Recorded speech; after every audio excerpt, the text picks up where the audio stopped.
Hey there folks, welcome to our cozy nook of tales and adventures. Today, like every episode, we're unlocking the doors of imagination to explore new worlds, meet fascinating characters, and experience unique emotions. I promise to take you on an unforgettable journey through the power of words. So get comfy, grab your favorite drink, snuggle into that perfect spot, and get ready to lose yourself in a new story. Leave the outside world behind for a while and dive with me into the depths of storytelling. If you enjoy our content and want to support the channel, consider hitting the subscribe button and giving the video a thumbs up. Now, without further ado, let's dive into today's story.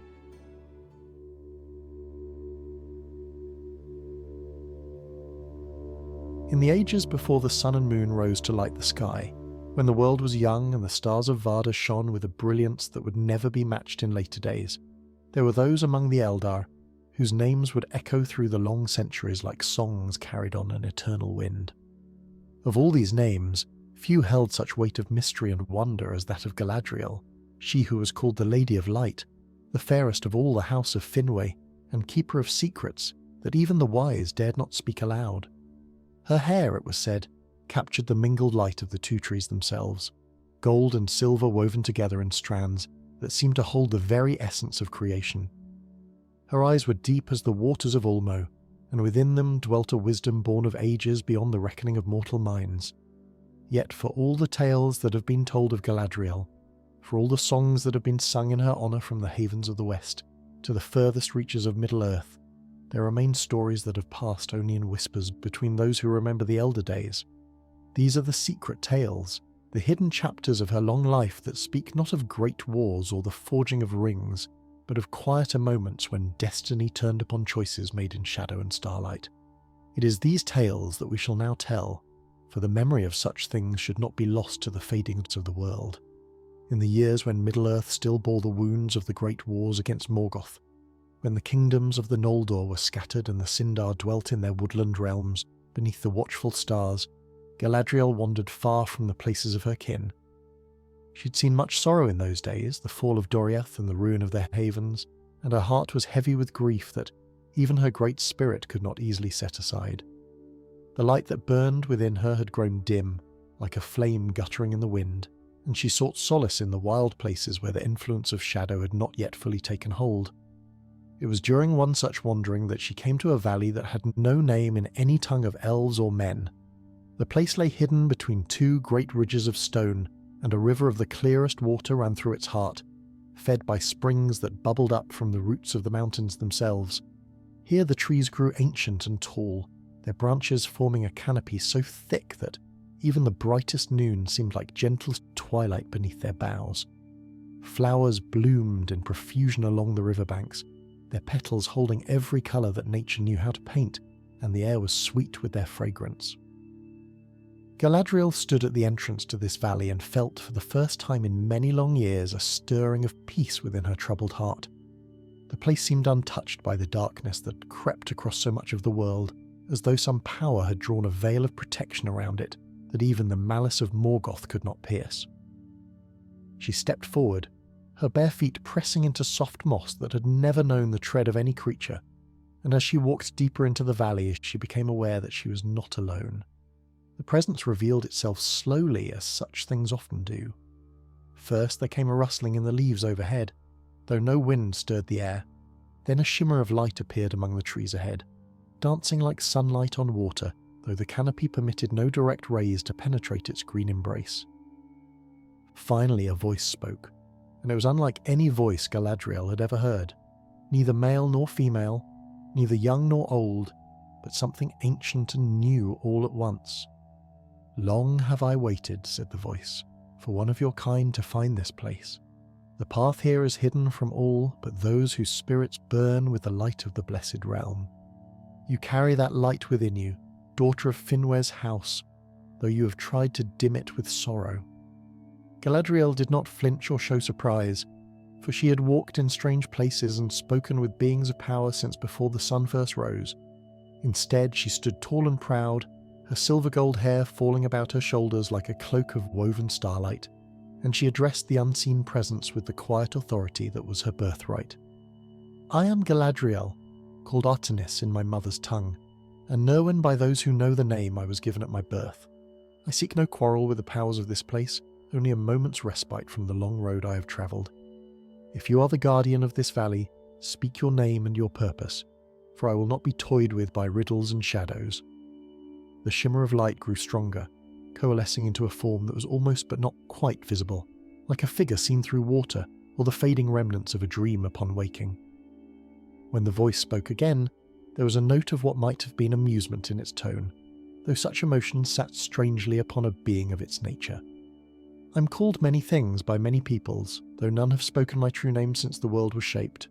Some call me the keeper of the hidden waters, others the voice of the forgotten spring.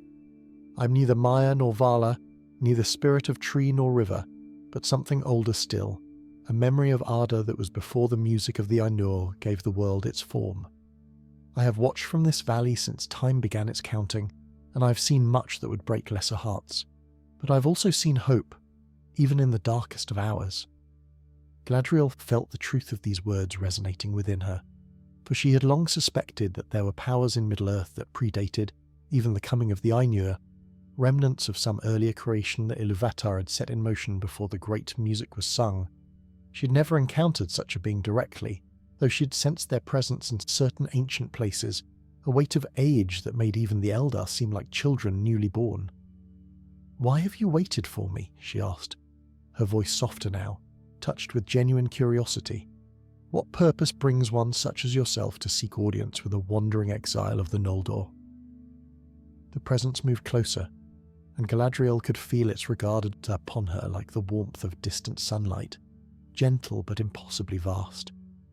"Because you carry within you a light that has the power to shape the ages yet to come. Not the light of the trees, though that shines in you as well, but something deeper, a fire of will and purpose that has been kindled through trial and sorrow. You do not yet know the fullness of what you may become, Galadriel. You see only what you have lost, the loved ones fallen, the kingdoms destroyed, the innocence of your youth burned away by the flames of war. But I see what you may yet gain, if you have the wisdom to reach for it."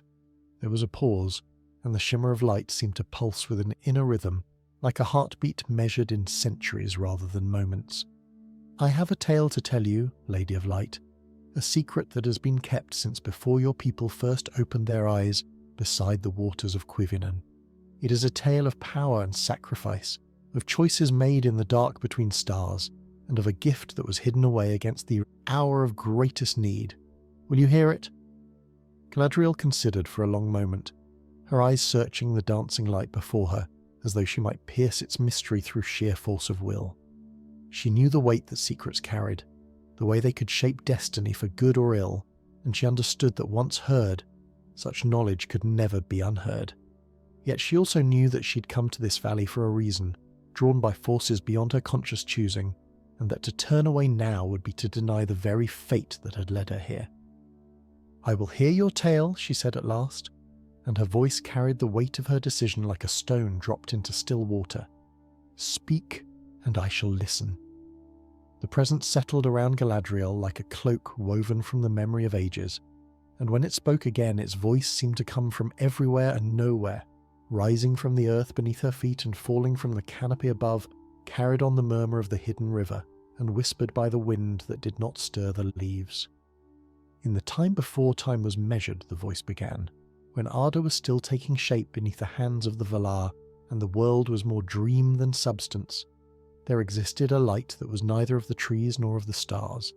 It was the first light, the light of Ilúvatar's thought made manifest, and it burned with a purity that no darkness could ever fully extinguish. This light was too powerful to be held in any single vessel, too vast to be contained within any boundary that the Ainur might devise. And so, as the world took form and the great powers set about their work of creation, this primordial radiance was scattered, dispersed into countless fragments that settled into the very bones of Arda itself." Galadriel listened with the stillness of one who has learned that true wisdom comes not from speaking but from silence. She felt the truth of these words resonating within her, touching memories that she had not known she possessed, awakening something deep in her spirit that had slumbered since before her birth. "Most of these fragments faded over time," the presence continued, absorbed into the growing world, lending their power to the mountains and rivers, the forests and seas. But some few retained their essence, gathering in places of great significance, waiting for the hour when they might be needed. One such fragment came to rest here, in this valley, and I was awakened to serve as its guardian. For uncounted ages I have watched over it, protecting it from the corruption of Morgoth and the searching eyes of those who would misuse its power. And in all that time I have waited for one worthy to receive it. The shimmer of light moved toward the centre of the valley, and Galadriel followed, her footsteps silent upon the carpet of moss and fallen leaves. They came at last to a pool fed by the river, its surface so still and clear that it seemed less like water than like a window into another world entirely. The trees around it grew in a perfect circle, their branches intertwining overhead to form a dome of living green, and the air here was thick with a sweetness that reminded Galadriel of Valinor in the days when the trees still bloomed. "Look into the pool," the presence instructed, "and see what has been kept in trust for you." Galadriel knelt at the water's edge and gazed down into its depths. At first she saw only her own reflection, the familiar face that had looked back at her from countless mirrors and still waters throughout her long life. But as she watched, the image began to change. The water grew luminous, glowing with a soft golden light that seemed to rise from some source far below the surface, and within that glow she perceived a shape taking form. It was a ring, but unlike any ring she'd ever seen. Its band was wrought of a metal that shifted between gold and silver depending on how the light struck it, and set within it was a stone that held the very radiance she'd sensed upon entering this valley. The stone was neither gem nor crystal, but something far older, a fragment of that primordial light given physical form, and as Galadriel gazed upon it, she felt her heart quicken with a longing she had not experienced since she first beheld the light of the trees in her youth. "This is Nenya's elder sister," the presence said, and there was a weight of prophecy in its words that made the very air tremble. Long before Celebrimbor dreamed of the rings of power, long before Sauron whispered his lies into the ears of the elven smiths, this ring was forged by hands that have no names in any language of Middle-earth. It was made to preserve that which is pure against the corruption of the world, to hold back shadow and decay, to nurture life where death would otherwise triumph. It has waited here through all the long ages for one who could bear it without being consumed by its power. Galadriel drew back from the pool, her mind reeling with the implications of what she'd seen and heard. She had learned, in the bitter years since her departure from Valinor, to be wary of gifts freely offered and powers that seemed too perfect to be true. The lies of Morgoth had taught the Eldar that evil often wore the fairest face, and the treachery of Sauron had reinforced that lesson with fresh blood and tears. "You speak of a ring of power," she said, and her voice was guarded now, touched with the caution that long experience had instilled in her. "I have seen what such things can do to those who wield them. The greatest of the elven smiths poured their knowledge and skill into the making of the rings, and what came of their labour but sorrow and ruin? Sauron twisted their creation to his own dark purpose, binding the three to his will through the one that he forged in the fires of Orodruin. Why should I trust that this ring, however ancient its origin, would not bring the same doom upon me?" The presence was silent for a long moment, and when it spoke again, there was a note of what might have been sorrow in its voice, or perhaps simply the weariness of ages beyond counting. "You're cautioned as you credit, Lady of Light, for it shows that wisdom has grown in you alongside your power. But consider this. The rings of power were made by elven hands, shaped by minds that had been touched, however briefly, by Sauron's influence. Even the three, which were made without his direct participation, were still conceived within the framework of knowledge that he had helped to establish. They carry within them the seeds of his design, however carefully Celebrimbor tried to purify them." The light pulsed brighter for a moment, and Galadriel felt a warmth wash over her, like the first rays of dawn after a long night. "This ring is different. It was forged before Morgoth's fall, before Sauron rose to take his master's place, before the very concept of the rings of power existed in any mind. It is untainted by shadow because it was made in an age when shadow had not yet learned to wear such cunning disguises. It cannot be corrupted because it predates the corruption that has since spread through so much of Arda." Galadriel rose to her feet, her reflection rippling across the surface of the pool as she moved. She could feel the pull of the ring calling to her from beneath the water, a whisper of power that promised not domination but preservation, not conquest but protection. It was a seductive song, and she recognized that seduction for what it was, even as she found herself swaying toward its melody. And what price would I pay for this power, she asked, for she knew that all things of value came with a cost, and the greater the gift, the heavier the burden. What would you ask of me in return for this ring that has waited through all the ages of the world? The presence seemed to draw itself together, and for a moment Galadriel caught a glimpse of its true form, vast and ancient beyond imagining, a consciousness that had existed since before the world was shaped and would continue long after the last star faded from the sky. Then the vision passed, and there was only the shimmer of light dancing among the trees once more. I would ask nothing but that you fulfill the purpose for which the ring was made, the presence replied, to protect that which is beautiful and good against the darkness that seeks ever to consume it, to nurture hope in the hearts of those who despair, to stand as a beacon of light in the gathering shadow, even when all seems lost. This has been your path since you first chose to follow your kin into exile, though you did not know it then. The ring will not change who you are, Galadriel. It will only give you the power to become more fully what you have always been meant to be. Galadriel stood at the edge of the pool, the weight of the choice before her pressing upon her spirit like the hand of fate itself. She thought of all she'd lost, all she'd sacrificed, all the grief and sorrow that had marked her long road through Middle-earth, and she thought of all that might yet be saved, all the beauty that still remained in the world, all the lives that hung in the balance between light and shadow. The ring waited beneath the water, patient as stone, eternal as starlight, and she knew that whatever she decided in this moment would shape her destiny for ages yet to come. The silence stretched between them like a thread drawn taut, and in that silence Galadriel found herself turning inward, searching the depths of her own heart for the answer that would not come from reason alone. She had lived through ages of the world, had witnessed the rise and fall of kingdoms, had loved and lost and learned that even the greatest powers were but candles flickering against the vast darkness that surrounded all things. And yet, standing here in this hidden valley with the ancient presence watching and the ring calling to her from beneath the still waters, she felt as uncertain as she had in her youth, when the world was new and every choice seemed weighted with infinite possibility. She thought of Celeborn, her husband and companion through so many long years, whose wisdom and steadiness had been her anchor in times of storm. What would he counsel, were he standing beside her now? She could almost hear his voice, calm and measured, reminding her that not all gifts are given freely, that even the purest intentions could lead to unforeseen consequences.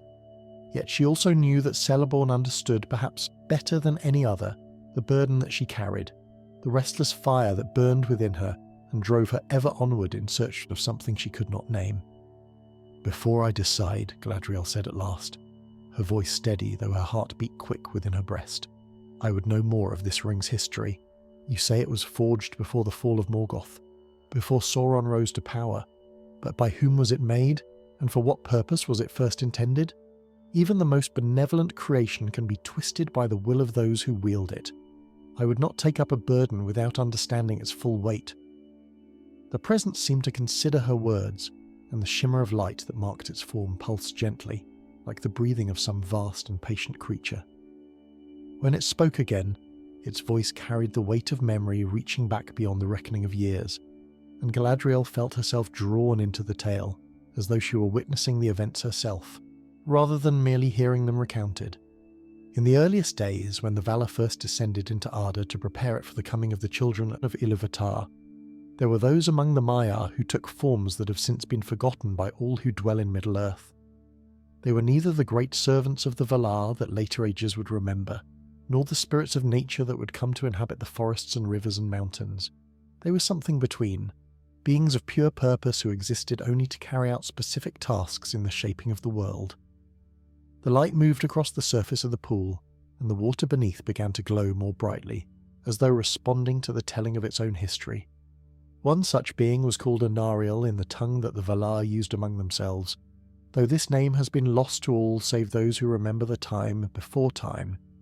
Her purpose was singular, to gather the scattered fragments of the primordial light and preserve them against the darkness that Melkor was even then weaving into the fabric of creation.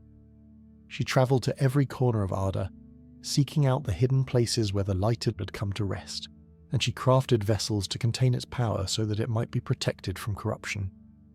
Galadriel listened with growing wonder, for she had studied the lore of the Elder Days more deeply than perhaps any other who still walked in Middle-earth, and yet she had never encountered even a whisper of this tale. It spoke to something beyond the known history of the world, a chapter that had been hidden, even from the wise, and she understood now why the Presence had waited so long for one capable of receiving this knowledge. The ring you have seen beneath the water was the last and greatest of Anariel's creations, the Presence continued. Into it she poured not only the largest and purest fragment of primordial light that she had found, but also a portion of her own essence, her very being bound into the metal and stone so that the ring might carry her purpose forward even after she herself had faded from the world. For she knew even then that Melkor's shadow would grow and spread, and that there would come a time when such power would be desperately needed. The shimmer of light grew brighter for a moment, and Galadriel caught a fleeting impression of a figure within it, tall and radiant, with eyes that held the calm certainty of absolute purpose. Then the vision faded, and the Presence spoke again in a voice touched with ancient grief. Anariel spent herself in the making of this ring, and when her work was complete, she brought it here, to this valley that had been set apart since the beginning as a sanctuary against the darkness. She placed it in my keeping and charged me to guard it until one came who was worthy to bear it. Then she departed, her light dimming as she walked away through the trees, and I have not seen her since. Perhaps she returned to the timeless halls beyond the circles of the world. Perhaps she faded entirely, her essence scattered like morning mist before the rising sun. I do not know. I know only that her purpose lives on in the ring, waiting to be fulfilled. Galadriel felt the weight of this tale settling upon her, the profound sorrow of a being who had given everything for a cause that might never come to fruition. She thought of her own sacrifices, the centuries of struggle and loss, and she recognized in Anariel a kindred spirit, one who understood that some burdens must be carried regardless of their cost because the alternative was too terrible to contemplate. "You said the ring was meant to preserve that which is pure against the corruption of the world," Galadriel said slowly, working through the implications of what she had heard. "But preservation alone is not enough to defeat the darkness. Morgoth was cast out only through the direct intervention of the Valar, and even now Sauron gathers his strength in the shadows, preparing for the war that all the wise know must eventually come. What use is a ring that can only protect when what we need is the power to destroy the enemy utterly?" The Presence was silent for a long moment, and when it spoke again there was a note of something that might have been approval in its voice. "You asked the question that Anariel herself grappled with in the making of the ring. She knew that preservation without the power to act would be merely a delay of the inevitable, a holding action that could buy time but never achieve victory. And so she wove into the ring a second purpose, one that would only manifest when the hour of greatest need arrived." The light moved closer to Galadriel, and she felt its warmth intensifying, like standing in the presence of something vast and powerful that was restraining itself with great effort. "The ring has the power to reveal truth," the Presence said, "to strip away all deception and show things as they truly are. Against Sauron, whose greatest weapon has always been his lies and his ability to twist the hearts of those who should know better, such power would be devastating. He could not hide behind fair-seeming or honeyed words. His malice would be laid bare for all to see, and those he had deceived would be freed from his influence." Galadriel's eyes widened as she grasped the full significance of what she was being told. She thought of how Sauron had corrupted Númenor, how he had seduced the elven smiths of Eregion, how even now his influence spread through Middle-earth like poison seeping through water. If there existed a power that could pierce his veil of deception, that could show his true nature to all who looked upon him, it would be a weapon more potent than any sword or spell. "But such power carries its own dangers," she said, her voice thoughtful. "To reveal all truth without discrimination would be to unleash chaos upon the world. There are truths that hearts are not ready to bear, secrets that are kept not for ill purpose but for protection. A ring that stripped away all concealment would cause as much harm as good." The Presence seemed to pulse with something like satisfaction. Now you begin to understand why the ring has waited so long for its bearer. Its power is not automatic, but must be directed by will, shaped by wisdom, tempered by compassion. In the wrong hands, it could indeed become an instrument of cruelty, forcing revelations that would shatter minds and break spirits. But in the right hands, guided by one who understands that truth must be offered with care and received with grace, it could be the key to unmaking Sauron's web of lies forever. Galadriel stood at the edge of the pool, her reflection gazing back at her from the still water, and in that reflection she saw not only herself as she was, but glimpses of who she might become. The ring's power called to her with a voice that was not a voice, a whisper of possibility that wound through her thoughts like a golden thread weaving through cloth of deepest blue. She had sought power before, in the days of her youth when the fire of ambition burned bright within her heart, and she had learned through bitter experience that the desire for dominion could corrupt even the noblest of intentions. Yet this was different, or so she told herself. This was not power for its own sake, but power in service of a cause greater than any personal ambition. The darkness was growing. She could feel it in the very marrow of her bones, a shadow spreading across Middle-earth that would eventually swallow all that was beautiful and good if it were not opposed. Sauron had not been idle in the centuries since his defeat at the hands of the last alliance, and the wise knew that he was gathering his strength for a final assault that would determine the fate of the world. "I must think on this," Galadriel said at last, and her voice carried the weight of centuries of hard-won wisdom. "Such a choice cannot be made in haste, no matter how urgent the need may seem. I have learned that the most consequential decisions are often those that appear simplest in the moment, and I will not bind myself to a path without fully understanding where it leads." The presence seemed to accept this, its light dimming slightly as though in acknowledgement of her caution. "Time moves differently in this valley than in the world beyond," it said. "You may remain here as long as you wish, and when you return to the paths you have walked before, you will find that only moments have passed. The ring has waited through all the ages of the world. It can wait a little longer still." And so Galadriel stayed into the hidden valley, and the hours stretched into days that held no meaning in that timeless place. She walked among the ancient trees and sat beside the crystalline river, letting the peace of the sanctuary seep into her troubled spirit. She spoke often with the presence, learning more of the history that had been hidden from even the greatest lawmasters of the Eldar, and with each conversation she felt her understanding deepening, her perspective widening to encompass truths that had previously lain beyond her grasp. She learned of the wars that had been fought in the earliest days of Arda, conflicts that made even the terrible battles against Morgoth seem like skirmishes by comparison. She learned of powers that had risen and fallen before the first elf opened their eyes beside the waters of awakening, and of sacrifices made by beings whose names had been forgotten before history began its counting. And through it all, she learned of the ring that waited beneath the pool, patient as stone, eternal as the light it contained. On what might have been the seventh day of her sojourn, though in truth she had lost all sense of time's passage, Galadriel came to a decision. She had weighed the risks and the rewards, had examined her own heart with ruthless honesty, and had found within herself a resolve that she had not known she possessed. The ring called to her not because it promised power over others, but because it offered the chance to protect those she loved, to preserve the beauty that still remained, in a world growing ever darker, to stand as a beacon of hope against the gathering shadow. She returned to the pool and knelt at its edge, gazing down into the luminous depths whither the ring waited. The presence appeared beside her, its light steady and calm, and she felt its regard upon her like the warmth of a distant star. "I have made my choice," she said, and her voice rang clear through the silence of the hidden valley. "I will take up this burden, not because I desire the power it offers, but because I believe it is my duty to use whatever gifts are given to me in service of the light. I have seen too much sorrow, lost too many whom I loved, to turn away from any weapon that might help to prevent further suffering. If this ring can truly strip away the lies of the enemy and reveal his true nature to all who have been deceived, then it may be the key to victory in the war that is yet to come."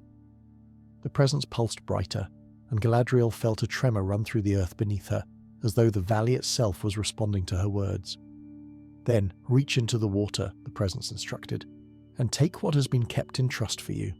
But know this, Once the ring is upon your finger, there can be no turning back. Its power will be bound to your spirit, and your fate will be woven together with its purpose until the end of your days in Middle-earth. Galadriel did not hesitate. She had made her decision, and she would not shrink from its consequences. She extended her hand over the pool, her fingers breaking the mirror-smooth surface, and reached down into the cool water. She felt the ring before she touched it, a warmth that rose up to meet her, and when her fingers closed around its band, a shock of recognition passed through her entire being.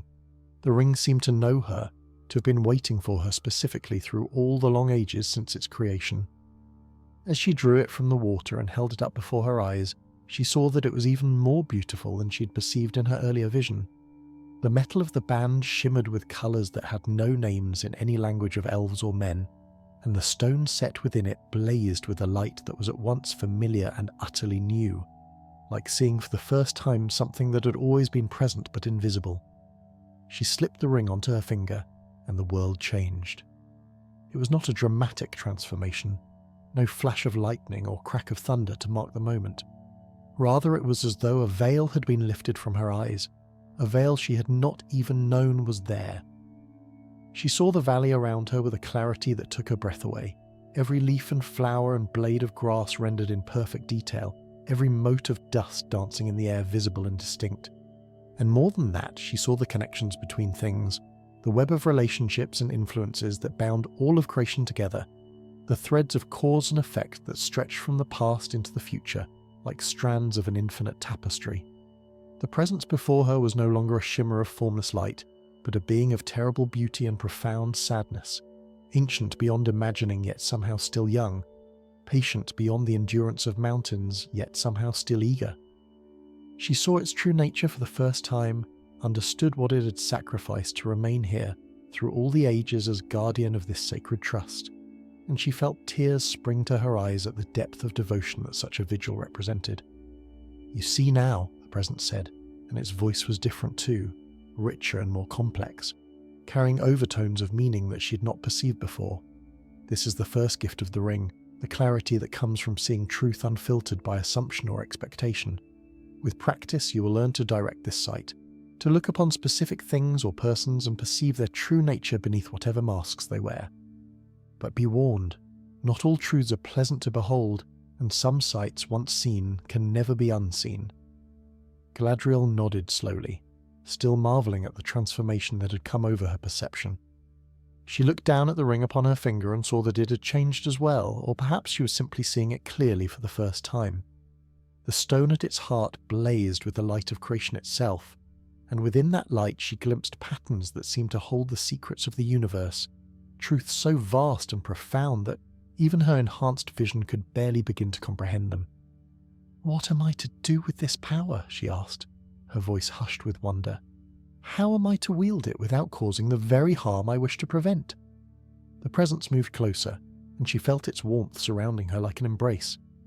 "That is for you to discover," it replied. "The ring will guide you, as it was designed to do, but the choices will always be your own.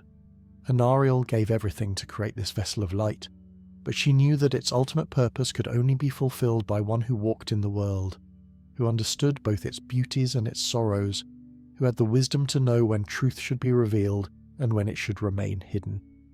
Galadriel remained in the hidden valley for a time longer, learning to master the sight that the ring had granted her. It was not an easy process, for the clarity of perception that flowed through her was overwhelming in its intensity, and she found herself at first unable to look upon even the simplest things without being flooded by information that threatened to drown her conscious mind.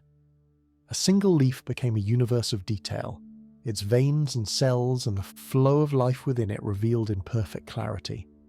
A drop of water held the memory of every place it had been, every cloud it had formed part of, every river it had travelled on its long journey through the world. The presence guided her patiently, teaching her to focus her sight, to narrow it or broaden it according to her will, to look upon the surface of things when deep seeing was not required, and to pierce to the heart of matters when understanding was essential. She learned to shield herself from the constant flow of truth, to draw a veil across her enhanced perception that allowed her to move through the world without being overwhelmed by the secrets it held. And she learned, Perhaps most importantly, the discipline of choosing when and how to use her new gift. The power you now possess is not meant to be used carelessly, the presence warned her, during one of their final conversations. Every truth revealed changes the world in ways both obvious and subtle. A secret uncovered can heal old wounds or open new ones. A lie exposed can free the innocent or destroy those who are not ready to face what they had hidden, even from themselves. You must learn to ask before you look, whether the truth you seek is one that will serve the light or merely satisfy your curiosity.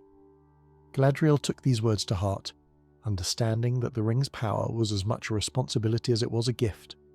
She had seen, in her enhanced vision, the consequences of truths carelessly revealed, the way a single moment of clarity could shatter relationships built over centuries, the way knowledge given too soon could poison minds that were not prepared to receive it. The ring was a weapon, yes, but it was a weapon that required wisdom rather than strength to wield effectively. At last, when she felt ready to return to the world beyond the valley, Galadriel stood before the presence one final time. The ancient being had become, in the timeless days of her sojourn, something like a friend, or perhaps something more profound than friendship, a kindred spirit who understood the weight of duty and the loneliness of power in ways that few others could. "Will I see you again?" she asked, and there was genuine sadness in her voice at the thought of parting. The presence seemed to flicker, its light dimming slightly before steadying once more. "The valley will remain hidden from all who do not carry its mark upon their spirit," it replied. "You may return whenever you wish, and I will be here waiting. But I suspect that your path will lead you far from this place, before you find the need to seek its shelter again.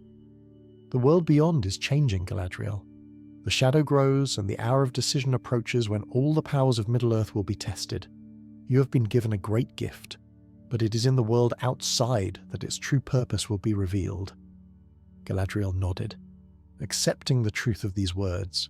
She had felt the darkness pressing against the borders of the valley even here, sensed the malice of Sauron reaching out across the land, like a hand grasping for anything it could corrupt or destroy.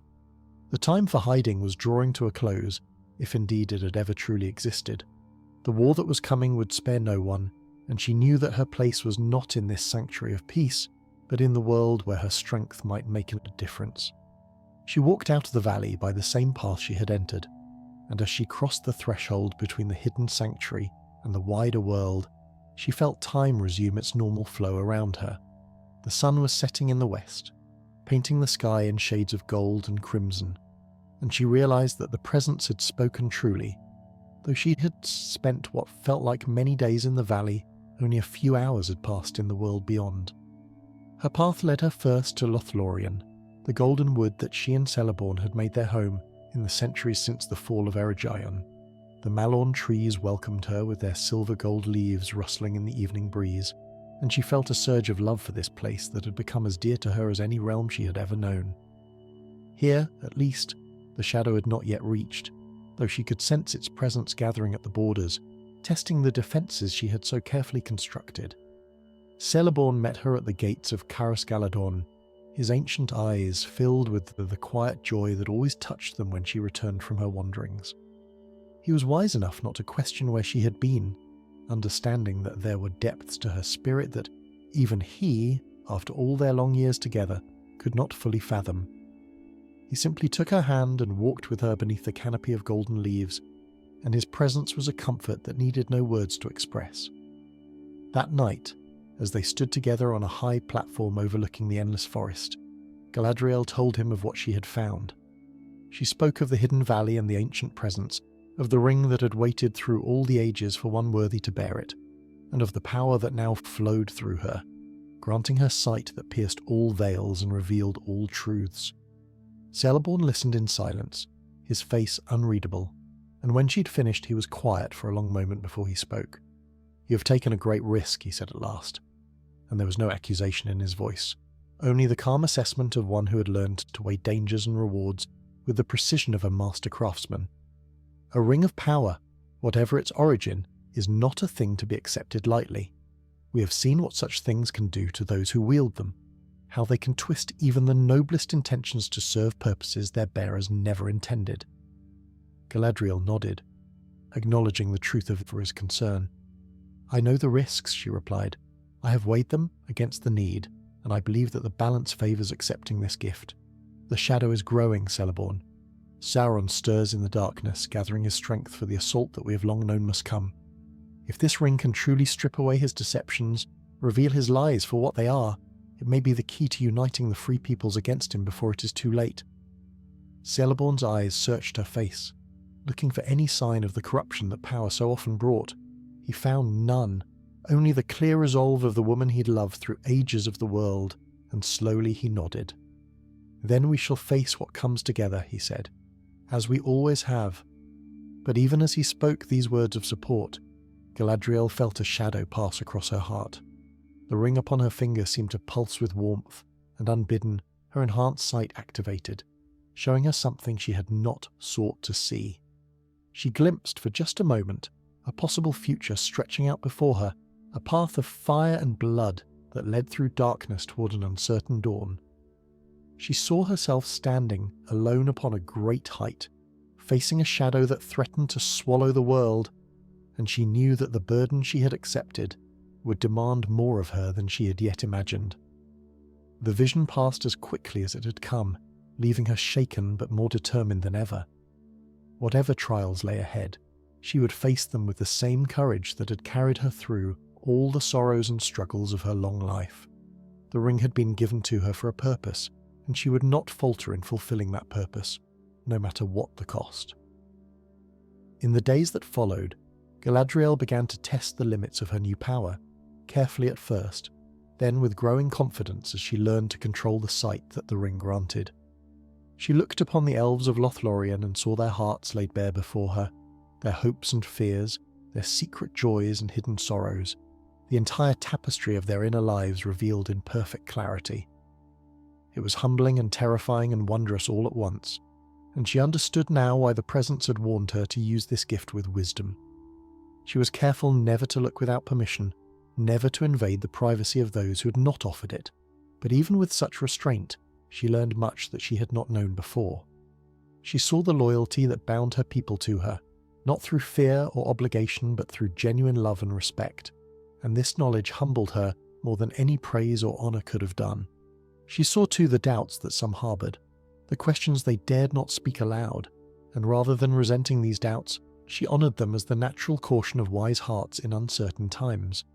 Word came from the east that troubled all who heard it. Travellers spoke of a darkness growing in the land of Mordor, of fires burning upon the mountain of doom, of creatures stirring in the deep places of the world that had not been seen since the elder days. The wise gathered in council, as they had done many times before, to discuss what these portents might mean and what response, if any, the free people should make. Galadriel attended these councils, but she did not speak of the ring she now bore or the power it granted her. Some instinct warned her that such knowledge was not yet ready to be shared, that there were eyes even among the wise that might not be trusted with secrets of such magnitude. She watched and listened, using her enhanced sight sparingly, seeking only to discern which of her fellow counsellors spoke from wisdom and which from fear or hidden purpose. It was during one such council, held in the ancient halls of Rivendell beneath the watchful eye of Elrond half-elven, that Galadriel first had cause to use the ring's power in earnest. A messenger had arrived from the south, bearing tidings from the realm of Gondor that spoke of shadow and treachery. The messenger was a man of noble bearing, his words eloquent and his manner respectful, but as Galadriel looked upon him with her ring-enhanced sight, she saw something that made her blood run cold. Beneath the surface of the man's mind, hidden even from his own conscious awareness, lay a thread of darkness that wound through his thoughts like a serpent coiled in wait. She traced this thread with her sight, following it back through layers of memory and influence, and what she found at its source was a whisper of malice that she recognized instantly. Sauron. The Dark Lord had touched this man, had planted within him a seed of corruption so subtle that even the victim himself did not know he carried it. Galadriel said nothing during the council, but afterward she sought out Elrond in his private chambers and spoke to him of what she'd seen. The Lord of Rivendell listened with grave attention, his ageless face betraying no surprise at her revelation, and when she had finished he was silent for a long moment before responding. "You speak of sight that pierces even the deepest deception," he said slowly, his eyes searching her face. "This is not a power that comes from the arts I know, nor from any law that has been preserved in my keeping. Will you tell me how you came by this gift, Galadriel? For if what you say is true, the implications are more far-reaching than even this immediate danger." Galadriel hesitated, weighing the risks of revelation against the trust she bore for Elrond. He was among the wisest of all who remained in Middle-earth, and his counsel had proven valuable beyond measure in the long struggle against the Shadow. If there was anyone among the wise to whom she could speak freely of the ring, it was he, and so she told him, as she had told Celeborn, of the hidden valley and the ancient presence, of the ring forged in the time before time and the power it granted to those who bore it. Elrond listened without interruption, his face growing more thoughtful with each revelation, and when she had finished he rose and walked to the window of his chamber, gazing out at the stars that burned bright above the valley of Imladris. "This is a matter of great weight," he said at last, his voice heavy with the burden of understanding. "A ring of power that predates even the three, forged by hands unknown and bearing a purpose that may or may not align with our own needs. You've accepted a great responsibility, Galadriel, and I will not pretend that the path before you is clearer or safe, but I believe you have chosen wisely, for if such a power exists, better that it be held by one who understands its dangers than by one who would wield it carelessly."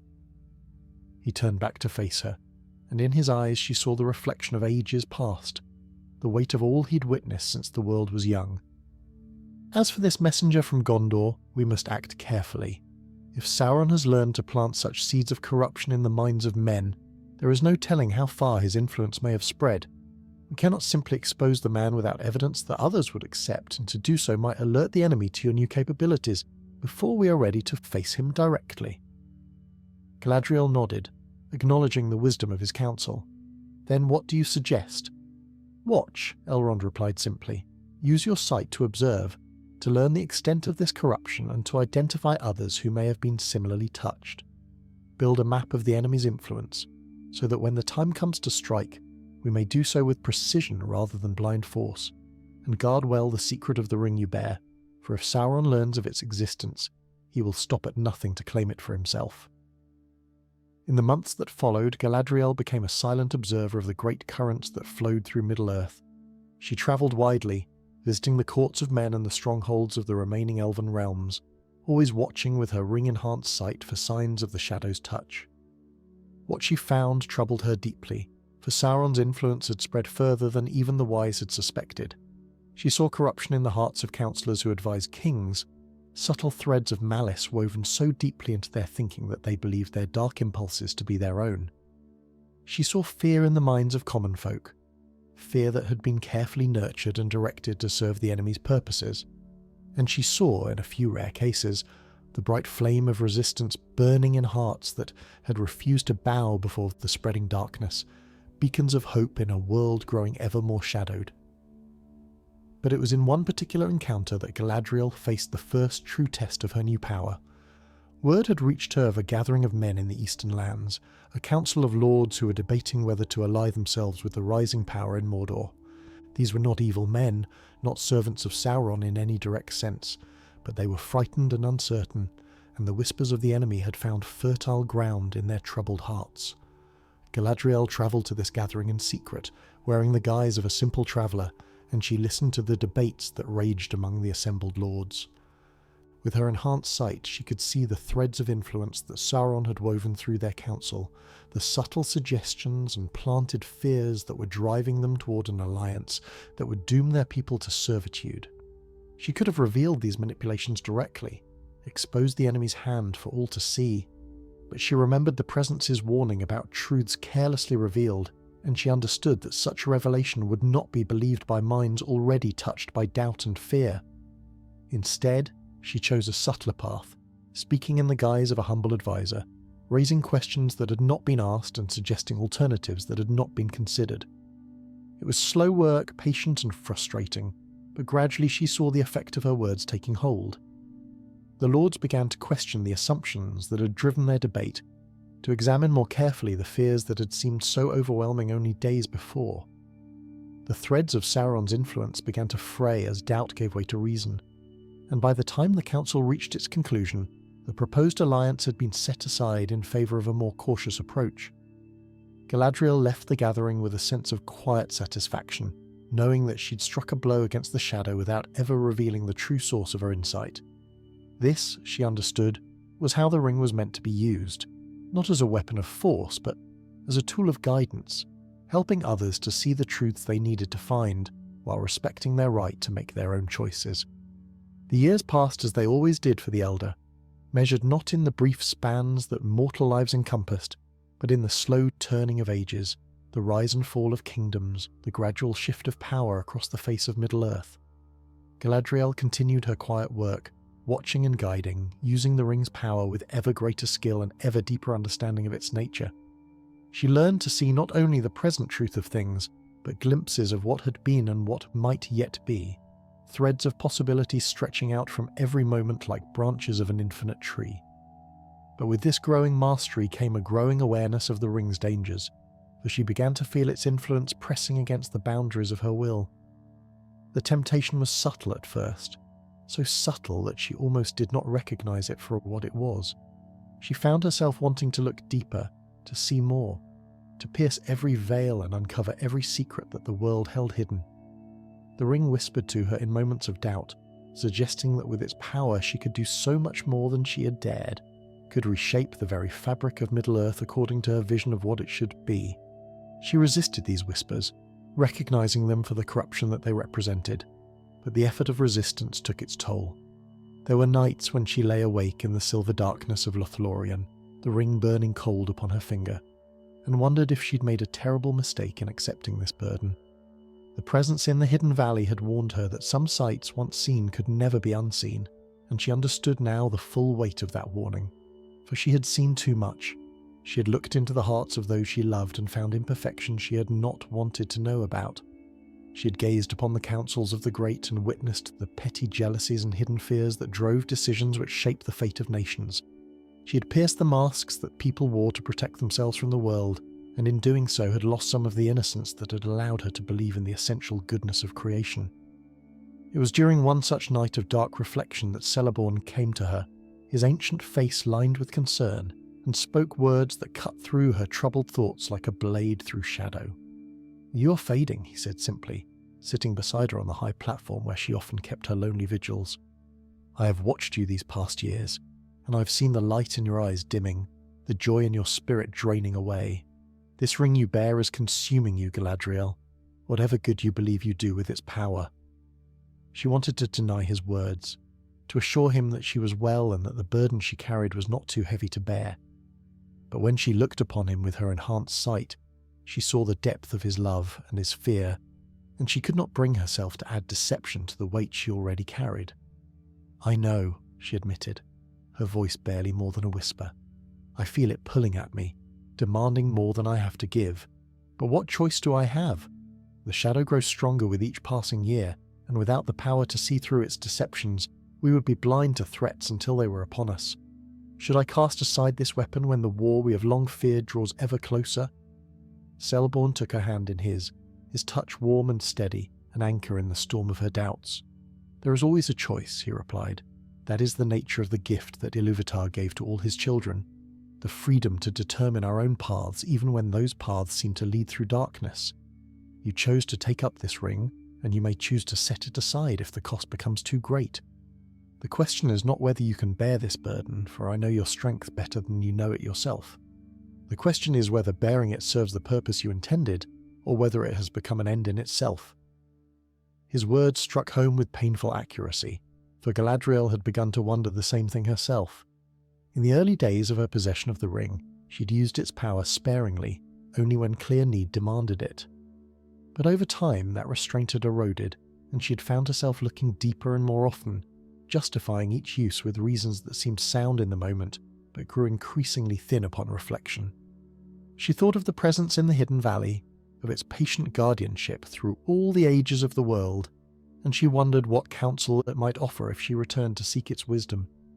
The valley called to her in moments of doubt, a promise of peace and sanctuary that grew more tempting with each passing year, but she knew that to retreat there would be to abandon the world she'd vowed to protect, and that was a failure she could not permit herself. "I will not set aside the ring," she said at last, her voice firmer now, touched with the resolve that had carried her through countless trials. "But I will remember your words, Selborne, and I will guard more carefully against the corruption you have seen growing within me. The ring is a tool, not a master, and I must not allow it to become anything more than that." Selborne nodded slowly, accepting her decision even as concern lingered in his eyes. "Then let me help you," he said. "Let me be your anchor when the currents threaten to sweep you away. You need not carry this burden alone, whatever you may believe. That is what love means, Galadriel. It means sharing the weight of the world." In the years that followed, Galadriel held fast to her husband's counsel, drawing upon his strength when her own faltered, and allowing his love to remind her of who she was beneath the weight of power she carried. She continued to use the ring's sight, but more carefully now, more conscious of the toll it took upon her spirit, and more mindful of the line between necessary use and dangerous excess. And then word came from the west that changed everything. A messenger arrived in Lothlorien bearing tidings from Círdan the shipwright, lord of the Grey Havens and keeper of secrets that reached back to the earliest days of the Eldar in Middle-earth. The message was simple, but its implications were profound. A creature had been found in the deep places of the Misty Mountains, a creature that bore upon its withered finger a ring of power that Círdan recognized all too well. The One Ring had been found. Galadriel felt the world shift beneath her feet as she absorbed this news, understanding immediately what it meant for all her careful plans and hidden purposes. If the One Ring had truly emerged from its long hiding, then the final confrontation with Sauron could no longer be delayed or avoided. The Dark Lord would move heaven and earth to reclaim his creation, and all the free peoples of Middle-earth would be caught up in the storm that followed. She summoned the ring's sight without conscious thought, looking outward across the vast distances that separated Lothlorien from the western shores, seeking confirmation of what she had been told, and she found it. A pulse of power so dark and malevolent that it made her gasp aloud, a corruption so profound that even her ring, forged in the time before Shadow, recoiled from contact with it. The One Ring was awake, and it was calling to its master. In the councils that followed, Galadriel spoke with a certainty that surprised even herself. She argued for swift action, for gathering the strength of all who opposed the Shadow, and striking before Sauron could recover his greatest weapon. She saw in the eyes of her fellow councillors the doubt and fear that such proposals always inspired, the reluctance to abandon the safety of inaction for the risks of decisive engagement. And she knew, with the clarity that the ring granted her, that the hesitation would prove costly. But there were some who listened and understood. Gandalf the Grey, whom she had long counted among the wisest of the Astari, shared her sense of urgency, and together they began to lay plans for the struggle that was to come. They spoke of hobbits and prophecies, of ancient weapons and forgotten paths, and in those conversations Galadriel glimpsed for the first time the shape of the war that would determine the fate of Middle-earth. The ring upon her finger burned with renewed purpose, as though it too sensed the approaching hour of decision. And Galadriel, Lady of Light, Keeper of Secrets, prepared herself for the greatest test she had ever faced. The company came to Lothlorien in the deep of winter, bearing with them a burden that Galadriel had sensed from afar like a wound in the fabric of the world. 9 had set out from Rivendell, she knew, but only 8 now walked beneath the golden boughs of her realm, for Gandalf had fallen into shadow in the deeps of Moria, lost to a darkness that even his wisdom and power could not overcome. The grief of this loss lay heavy upon the travellers, and heavier still upon Galadriel herself, who had counted the Grey Pilgrim among her closest allies in the long struggle against the Shadow. She watched them from her high chamber as they were led through the borders of the wood, her sight piercing the distance to observe each member of the Fellowship in turn. The hobbits drew her attention first, for they were at the heart of this desperate venture, and she marvelled at the courage that burned in their small forms, a light that seemed all the brighter for the darkness that pressed against them from every side. Frodo she examined most carefully, seeing the weight of his burden etched into every line of his face, the way the ring's influence crept through his thoughts like frost spreading across a window. The ring upon her own finger pulsed with recognition as her sight touched the One Ring, and for a moment she felt a connection between the two artifacts that sent a shiver through her spirit. They were kindred in some way, she realized, both forged to preserve power against the corruption of time, though the purposes they served could not have been more different. Where her ring sought to reveal truth, the One Ring existed to conceal it, to wrap its bearer in lies so seductive that they became indistinguishable from reality. She descended to meet the company when they were brought before her, Selborne at her side as always, and she saw the awe and fear in their eyes as they beheld her. To mortal eyes, and even to the sight of most elves, she appeared as she had always appeared, tall and fair beyond the measure of earthly beauty, her hair holding the mingled light of gold and silver, her eyes deep with the wisdom of ages. But she wondered in that moment what they would see if they could perceive her as she truly was, diminished by the weight of power she carried, scarred by the sights she had witnessed, struggling against the darkness that crept ever closer to the borders of her consciousness.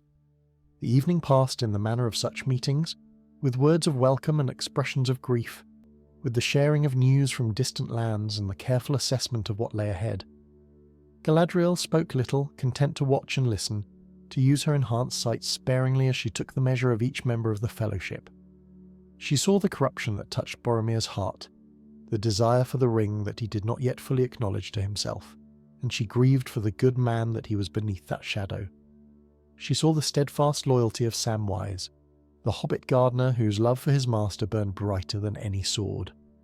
She saw the courage of Aragorn, the hope of Gondor, and the strength that he would need to claim the destiny that awaited him.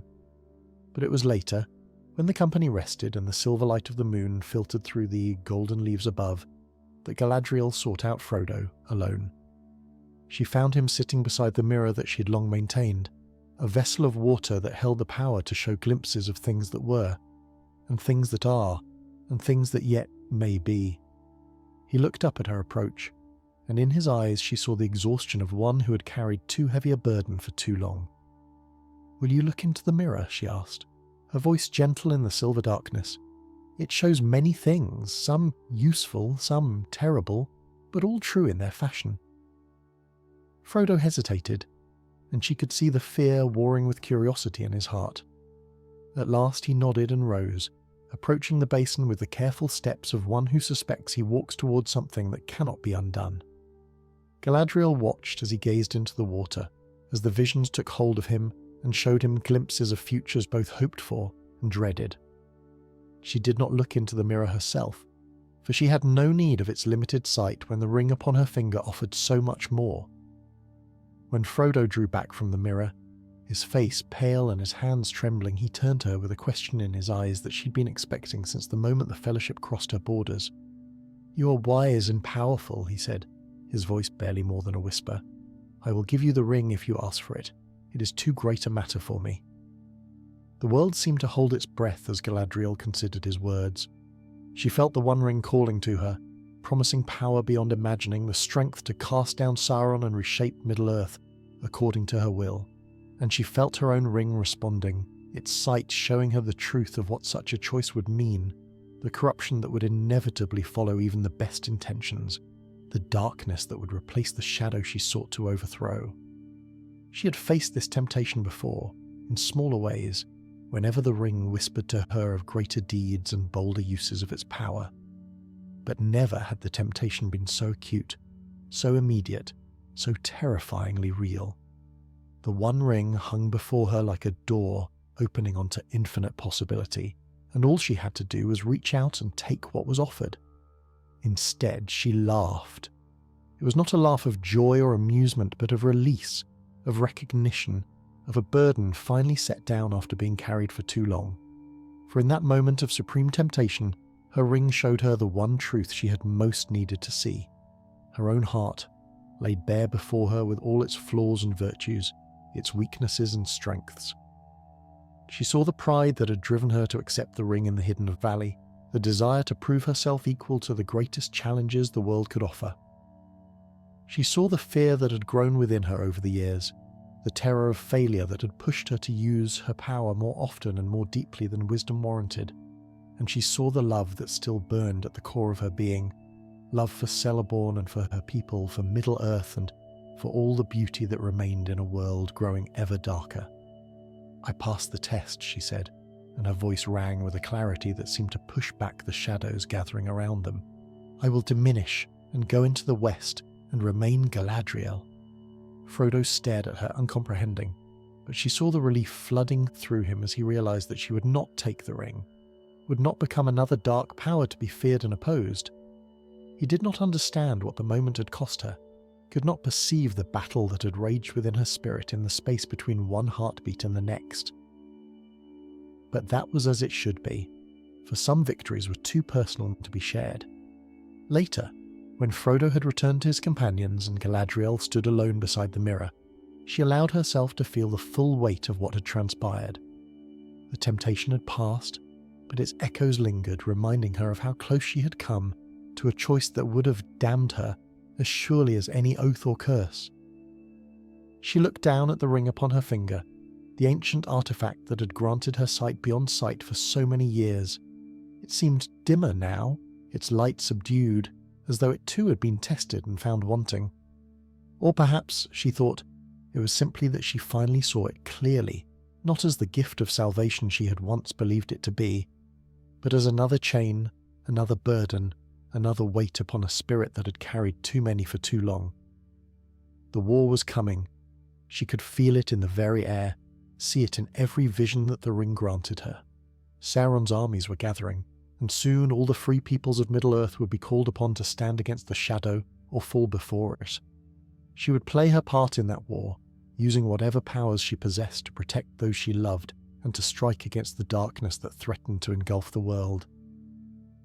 But she understood now, with a clarity that cut deeper than any vision, that the ultimate victory would not come through the power of rings, whether ancient or newly forged.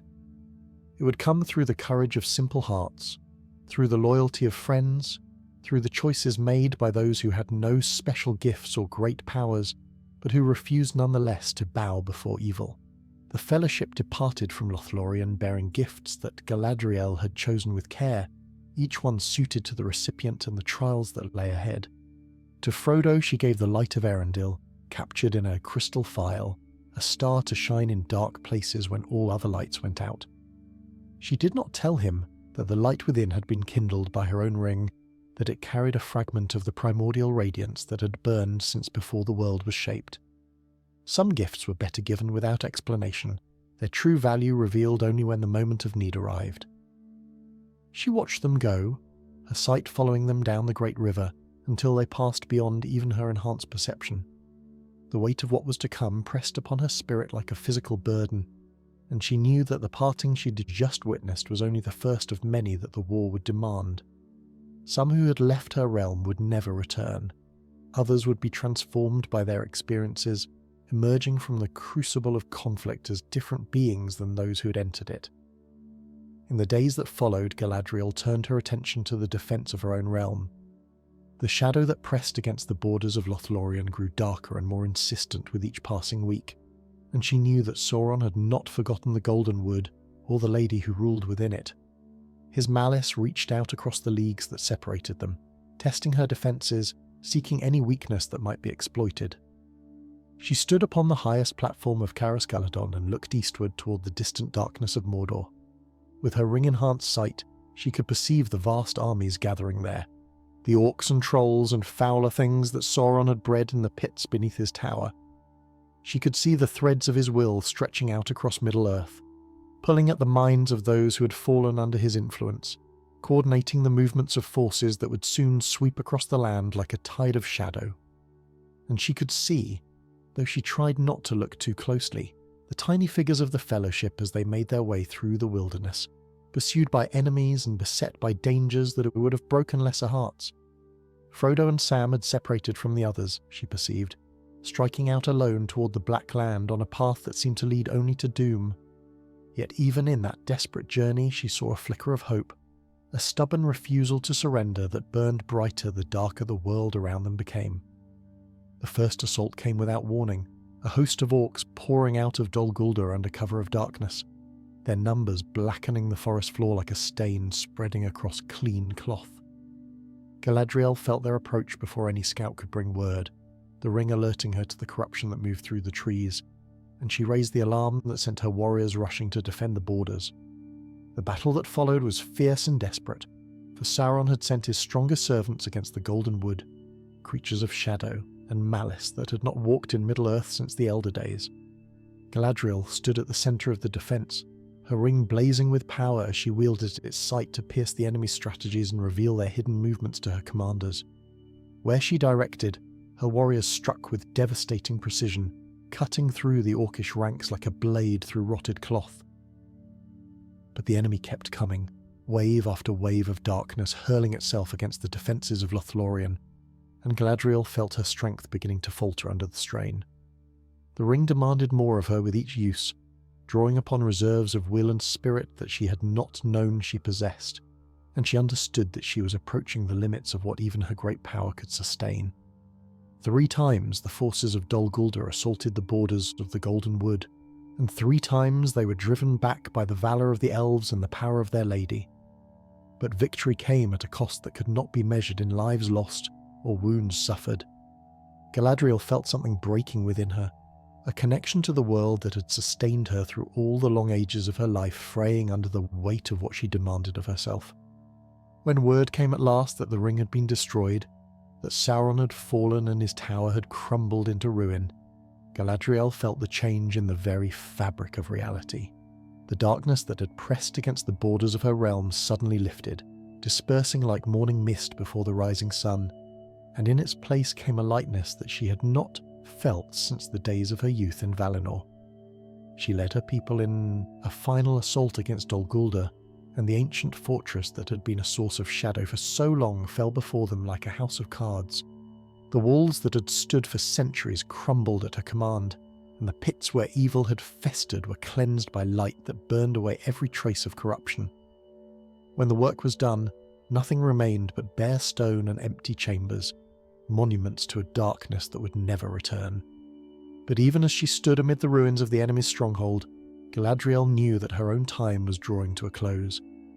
The ring upon her finger had grown dim, its light fading like a candle guttering in the wind, and she understood that its power had been spent in the final struggle against the shadow.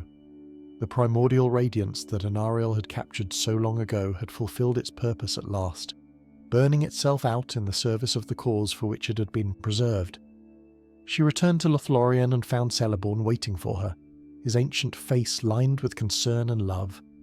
He saw the change in her immediately, the diminishment that had come upon her spirit, and he took her hand without speaking, his touch saying everything that words could not express. "It is finished," she said softly, and there was peace in her voice despite the weariness that dragged at her limbs. "The shadow has fallen, and the world is free to heal, but I have given too much of myself in the struggle, Celeborn. The ring has taken its toll, as you warned me it would." He held her close, and she felt the steady beat of his heart against her own, the rhythm that had accompanied her through so many ages of joy and sorrow. "Then we shall rest," he replied. "We have earned that much, I think, after all we have endured." But Galadriel knew that rest, true rest, would not come to her in Middle-earth. The land that she had loved and fought for was no longer a place where she could find peace.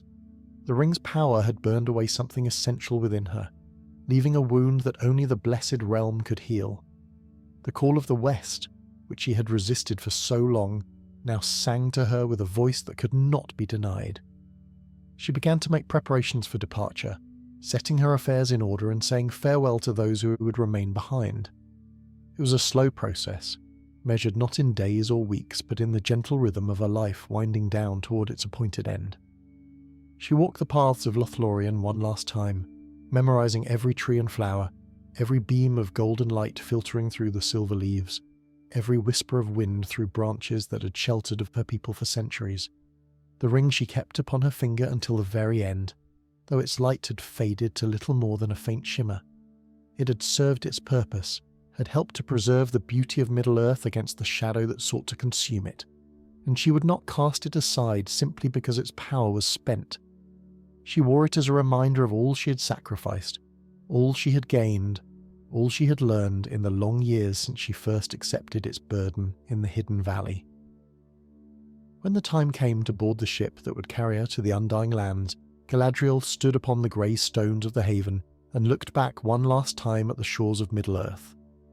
She saw Frodo there among the company that had come to bid her farewell, his face bearing the marks of the burden he had carried, and she smiled at him with a warmth that transcended the sorrow of parting. They had both been ring-bearers, she and this small hobbit, and they had both paid the price that such burdens demanded. But they had also both prevailed, had held fast to the light when darkness threatened to overwhelm them, and that shared victory bound them together in ways that would endure beyond the circles of the world. The ship that bore them westward was unlike any vessel that had ever sailed the mortal seas. Its hull was wrought of wood from trees that no longer grew in Middle-earth, pale as starlight and strong as the bones of mountains. Its sails caught winds that blew from beyond the circles of the world, carrying it across waters that grew steadily more strange and wonderful with each passing league. Galadriel stood at the prow as the shores of her long exile faded into the mist behind them, and she felt the weight of ages lifting from her shoulders like a cloak finally set aside. Beside her stood Gandalf, no longer the grey pilgrim who had wandered the roads of Middle-earth for so many centuries, but something closer to what he'd always truly been, a being of light and power whose mortal guise had been only the smallest part of his nature. He had completed his task, as she had completed hers, and now they travelled together toward a rest that both had earned, through sacrifice beyond the measure of ordinary understanding. Frodo stood apart from them, his eyes fixed upon the western horizon where clouds of pearl and gold gathered in formations that no earthly sky had ever known. The ring-bearer had suffered wounds that would never fully heal in the lands of his birth, and Galadriel understood his choice to seek the peace of Valinor, even as she grieved for the life he had left behind. He was so young, by the reckoning of her people, barely a heartbeat in the vast sweep of ages she had witnessed, and yet he had accomplished what the mightiest lords and wisest counsellors could not have achieved. As the ship sailed on through waters that shimmered with colours beyond naming, Galadriel felt the ring upon her finger stir one final time. Its light, which had been dim since the fall of Sauron, flickered briefly brighter, and she heard in her mind a voice that she had not heard since her sojourn in the hidden valley so long ago. "You have fulfilled the purpose for which the ring was made," the voice said, and she recognised it as the presence that had guarded the artifact through all the ages of its waiting. "The shadow has been cast down, and the light you helped to preserve will endure in Middle-earth long after the memory of these days has faded into legend. Anariel's sacrifice was not in vain, and neither was yours." Galadriel closed her eyes, feeling tears of mingled joy and sorrow tracing paths down her cheeks. She'd given so much to this cause, had sacrificed more than she had ever imagined she would be called upon to give, and yet in this moment of completion she felt not loss but gratitude. The ring had been a burden, yes, but it had also been a gift, one that had allowed her to serve the light in ways that would otherwise have been impossible. "What becomes of the ring now?" she asked silently, forming the words in her thought rather than speaking them aloud. "Its power is spent, but its purpose endures. Does it pass into memory like so many other artifacts of the elder days?" The presence seemed to pulse with something that might have been amusement, or perhaps simply the contentment of a task finally completed. "The ring was never meant to last forever," it replied. "It was a vessel, nothing more, a container for power that has now been poured out in service of the light. When you reach the shores of the Blessed Realm, the ring will fade completely, its substance returning to the elements from which it was forged. But what it contained, the primordial light that Anariel gathered and preserved, that will endure, scattered once more across the world, waiting perhaps for another age when it might be needed again." Galadriel looked down at the ring upon her finger, seeing it clearly for perhaps the first time. The metal of the band had grown translucent, almost ghostly, and the stone that had once blazed with the light of creation now held only a faint shimmer, like the last ember of a fire that has burned through the night. It was beautiful still in its fading, and she understood that this too was part of its nature, the grace to diminish when its work was done rather than clinging to existence beyond its appointed time. She thought of all the years she had worn this ring, all the visions it had shown her, and the truths it had revealed. She thought of the temptations she had faced, and the choices she had made, some wise and some foolish, but all of them leading inexorably to this moment of completion. The ring had changed her, there was no denying that, but she believed that the changes had ultimately been for the better. She had learned humility through the exercise of power, compassion through the witnessing of suffering, and wisdom through the recognition of her own limitations. The ship sailed on through the twilight waters, and the sky above them began to change. Stars appeared that Galadriel had not seen since her youth in Valinor, constellations that the Valar had set in the heavens to guide the Eldar on their first great journey westward. She felt something stirring in her heart, a joy so profound that it bordered on pain, and she knew that she was coming home at last. As the first light of the Blessed Realm appeared on the horizon, a radiance that made even the brightest sunrise of Middle-earth seem pale by comparison, the ring upon Galadriel's finger gave one final pulse of warmth. She felt it fade from her hand like morning dew evaporating before the sun, leaving behind only a faint impression where it had rested for so long. The primordial light that it had contained dispersed into the air around her, invisible now but still present, still carrying the purpose for which it had been preserved through all the ages of the world. She did not weep at its passing, though she had thought she might.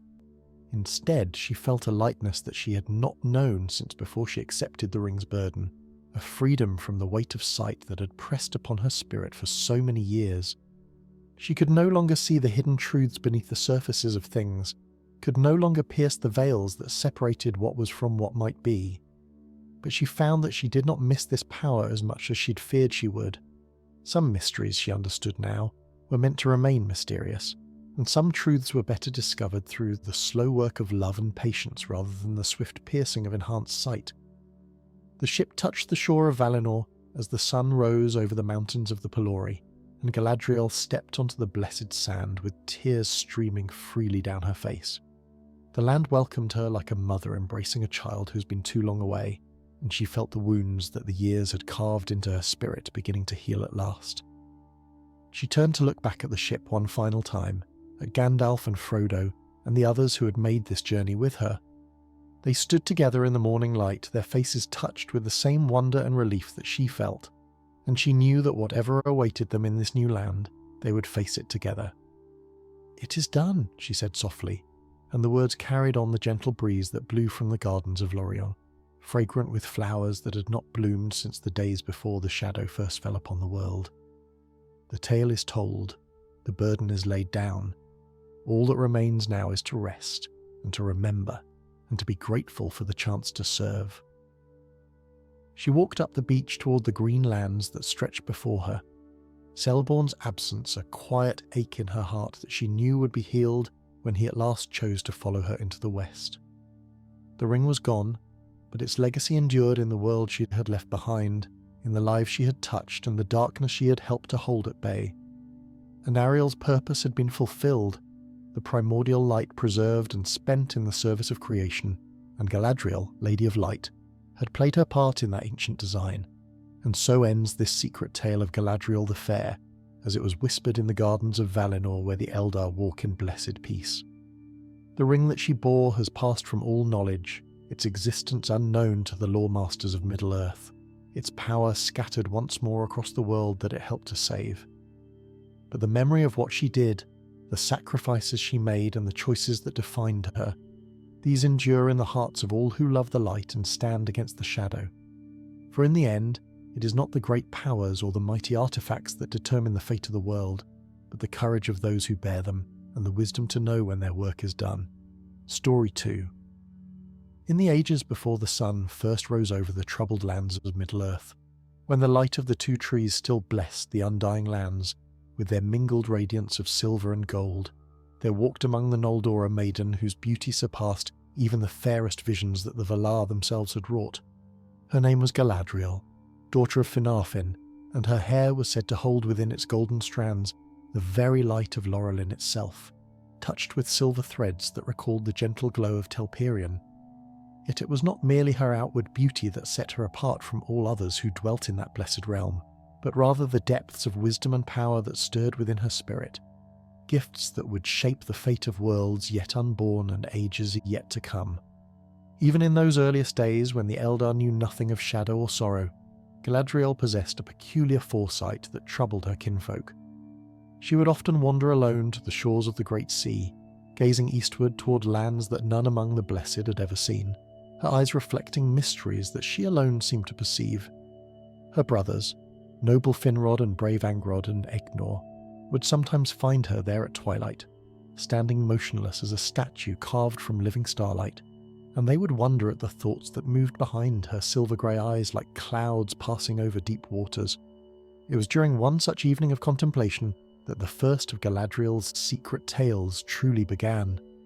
The light of the trees had just begun their mingling, that sacred hour when gold and silver danced together in the endless twilight of Valinor, and Galadriel had wandered further than her custom, following a path that wound through gardens of flowers that sang with voices sweeter than any mortal music. There, in a grove of white trees whose blossoms gleamed like captured moonlight, she encountered a figure that she'd never seen before in all her long years beneath the radiance of the trees. The stranger was neither elf nor Maya, yet possessed qualities of both in a manner that defied easy understanding. Tall and slender, with features that seemed to shift subtly like light playing upon water, the being regarded Galadriel with eyes that held the depth of countless ages. About its form there clung a garment that appeared to be woven from the very fabric of starlight, and when it spoke its voice carried the weight of prophecy and the gentleness of distant music heard across a moonlit sea. "You are the one called Galadriel," the stranger said, and the words were not a question but a recognition, as though the being had known her name since before the kindling of the first stars. "You who look always toward the east, toward lands unseen and destinies unwritten. I have watched you, daughter of Finarfin, watched you walk the boundaries between what is and what shall be." Galadriel, who had never known fear in all her years beneath the light of the trees, felt something stir within her heart that was not quite fear but something akin to it, a recognition of power greater than her own, ancient beyond measure and strange beyond the knowledge of even the wisest among the Eldar. Yet she did not retreat or turn away, for curiosity had ever been her companion, and the desire to understand the hidden things of the world burned within her like an unquenchable flame. "Who are you?" she asked, and her voice rang clear and steady in the quiet of the grove. "That you speak to me of watching and of destinies? I know the faces of all who dwell in this blessed realm, yet yours is strange to me, as though you came from beyond the circles of the world itself." The stranger smiled, and in that smile Galadriel glimpsed something that she would carry with her through all the long ages to come, a knowledge of sadness and joy intermingled, of endings that were also beginnings, of light that could only be truly understood when it had been touched by shadow. The being moved closer, and now Galadriel could see that its eyes held the colours of distant lands she had only dreamed of, greens and browns and the grey of storms over mountains she had never seen. "I am one who remembers," the stranger replied, "and one who sees. I was old when the world was young, and I shall endure until the last star fades from the firmament of heaven. But I have not come to speak of myself, Galadriel of the golden hair. I have come because you alone among all who dwell in this land possess both the desire and the capacity to receive what I would give." "And what is it that you would give?" Galadriel asked, for she had learned from her grandmother Indis that gifts freely offered often carried burdens that were not immediately apparent, and wisdom lay in understanding the true nature of what one was asked to accept. The stranger reached into the folds of its luminous garment and withdrew an object that made Galadriel catch her breath in wonder. It was a mirror, circular and seemingly fashioned from water that had somehow been taught to hold its shape, its surface reflecting not the grove in which they stood, but images that flickered and changed like dreams upon the edge of waking. In its depths, Galadriel saw forests she had never walked, cities she'd never built, and faces she'd never known, and she understood with a sudden terrible clarity that she was seeing not memories but possibilities, futures that lay coiled within the present like serpents waiting to strike. "This is the mirror of foresight," the stranger said, "and it was given into my keeping before the world was made, against the day when one would arise who could bear both its gift and its burden. It shows what may be, what will be, and what would have been had other choices been made. It is neither good nor evil in itself, but it is dangerous beyond measure, for knowledge of the future can bind as surely as any chain, and the temptation to shape what one sees can corrupt the purest heart." Galadriel stared at the mirror, and in its surface she saw herself as she'd never been, crowned with silver in a forest of golden trees, surrounded by a people who looked to her with reverence and love. She saw battles and betrayals, triumphs and tragedies, the rise and fall of kingdoms that did not yet exist. And she saw, at the very edge of vision, a darkness so profound that even the memory of the tree's light could not pierce it, a shadow that would one day threaten to consume all that she loved. "Why?" she whispered, and her voice trembled despite her efforts to hold it steady. "Why would you give such a thing to me? I am young among my people, untested by trial or sorrow. Surely there are others more worthy, those who have walked in the light of the trees since the very beginning of days." The stranger shook its head, and in that gesture Galadriel saw a patience that had endured since before the counting of time. "Because you alone will need it," the being replied, "because the path that lies before you will lead through shadows deeper than any that have yet fallen upon the world, and without the guidance of foresight, even your great strength will not be sufficient to endure what must be endured. And because in the end, you will have the wisdom to set it aside, to trust in hope rather than certainty, to choose faith over knowledge. That is why you were chosen, Galadriel, not for your power, but for the heart that will one day learn to release its grip upon power." Galadriel reached out her hand and her fingers closed around the mirror. It was cold at the touch, cold as starlight, cold as the spaces between worlds where no warmth could ever reach. Yet as she held it, she felt something awaken within her, a sense of purpose that had always been present but had never before found its true expression. She understood in that moment that her life would never again be what it had been, that she'd crossed a threshold from which there was no returning, and that the ages to come would test her in ways that she could not yet imagine. When she looked up to speak again, the stranger was gone. The grove stood empty save for the white trees and their singing blossoms, and the light of the trees continued its eternal mingling as though nothing had changed. Yet everything had changed, and Galadriel stood at the beginning of a story that would stretch across thousands of years and reshape the very face of Middle-earth itself. She tucked the mirror into the folds of her gown and began the long walk back to her father's halls, her mind already reaching forward into the mists of time, seeking the first glimpses of the path that now lay before her. The secret tales of Galadriel the Fair had begun, and they would not end until the last ship sailed into the west, and the world of mortals passed finally beyond the reach of elvish memory. The years that followed Galadriel's encounter in the grove of white trees passed swiftly by the reckonings of the Eldar, though they would have seemed an eternity to the mortal races that would one day inherit the troubled lands of Middle-earth. She spoke to no one of the mirror she had received, nor of the strange being who had bestowed it upon her, for she understood instinctively that some knowledge was too precious and too perilous to share, even with those she loved most dearly. The mirror she kept hidden in a secret place known only to herself, a hollow within an ancient tree that grew at the edge of her father's gardens, and there she would sometimes go in the quiet hours when the light of the trees grew soft and contemplative, to gaze into its shifting depths and glimpse the shadows of things yet to come. What she saw in those early visions troubled her deeply, though she could not always understand the meaning of the images that swam before her eyes. She saw a great darkness rising in the east, a malice that had no form yet possessed a will more terrible than any she had ever imagined. She saw the light of the trees themselves flickering and failing, saw the blessed realm plunged into a darkness so complete that even memory seemed to falter before it, and she saw her own people, the proud Noldor, streaming forth from Valinor with weapons in their hands and doom upon their faces, driven by grief and rage toward a destiny that would stain their hands with kindred blood. These visions haunted her waking hours and troubled her dreams, yet she found that she could not turn away from the mirror's revelations. There was a hunger within her to know, to understand, to pierce the veils that separated the present from the future, and this hunger grew stronger with each passing year. She began to notice changes within herself, subtle shifts in perception that set her apart from her kinfolk in ways that she could not easily explain. When she looked upon her brothers or her father, she sometimes saw not only who they were, but who they would become, glimpsed the shadows of choices not yet made and consequences not yet suffered.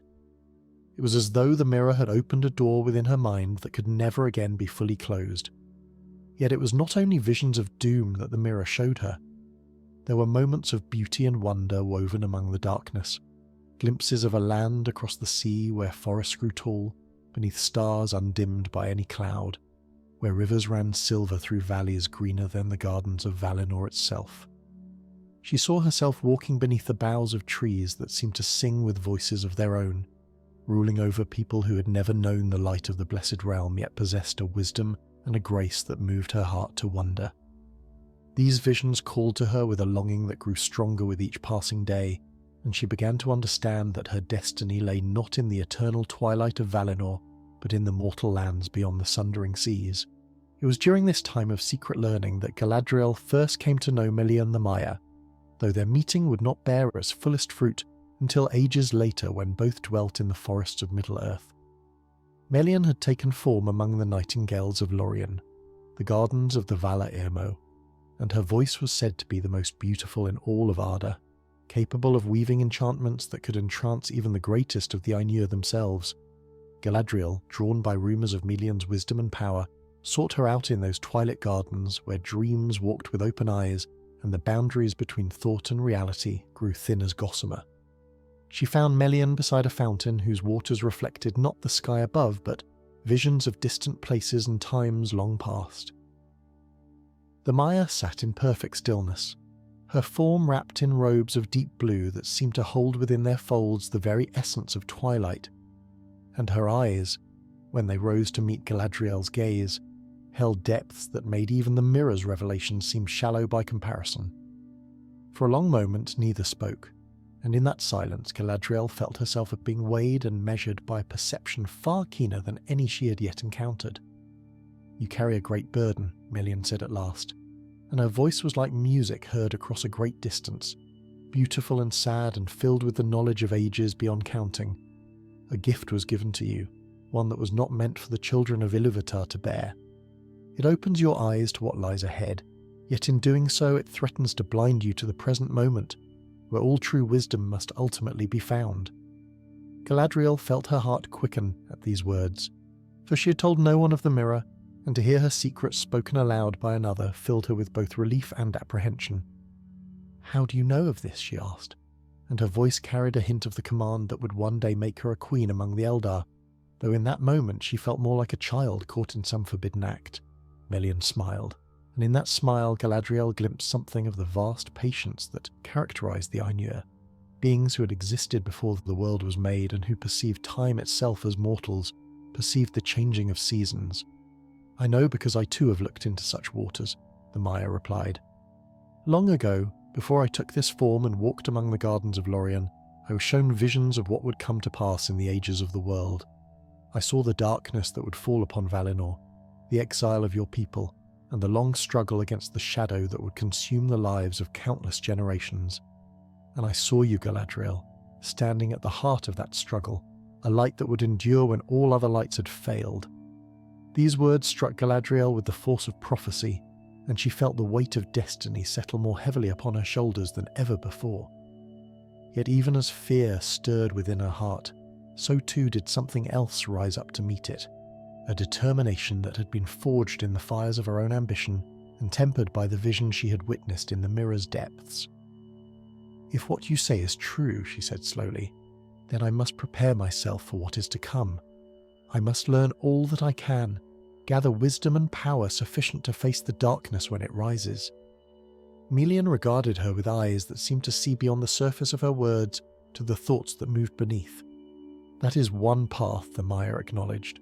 "But beware, young one, for the pursuit of power can itself become a form of darkness, a shadow that grows within the heart even as one seeks to combat the shadows without. The greatest strength lies not in what one can do, but in what one chooses not to do. Not in the power one grasps, but in the power one releases. This is a lesson that will take you many ages to learn, and its learning will cost you more than you can presently imagine." Galadriel pondered these words in the days and years that followed, turning them over in her mind like precious stones, whose facets revealed new colours with each examination. She continued to consult the mirror in secret, watching as the visions grew clearer and more detailed, as the darkness she had glimpsed began to take shape and form in the prophecies that unfolded before her eyes. And she began, slowly and with great care, to prepare herself for the journey that she now knew lay before her, the long road that would lead her out of the blessed realm and into the troubled lands of Middle-earth. She sought out the wisest among the Noldor and learned from them the arts of crafting and making, the shaping of matter through will and skill that was the particular gift of her people. She studied the languages of all the kindreds of the Eldar, mastering tongues that had developed in isolation during the long march from Cuivinan, and she learned also the deeper speech of the Ainur, the language of power through which the world itself had been sung into existence. Her mind, already sharp and keen, grew sharper still, and those who knew her began to whisper that Galadriel, daughter of Finarfin, would one day surpass even the greatest of the Noldor in wisdom and might.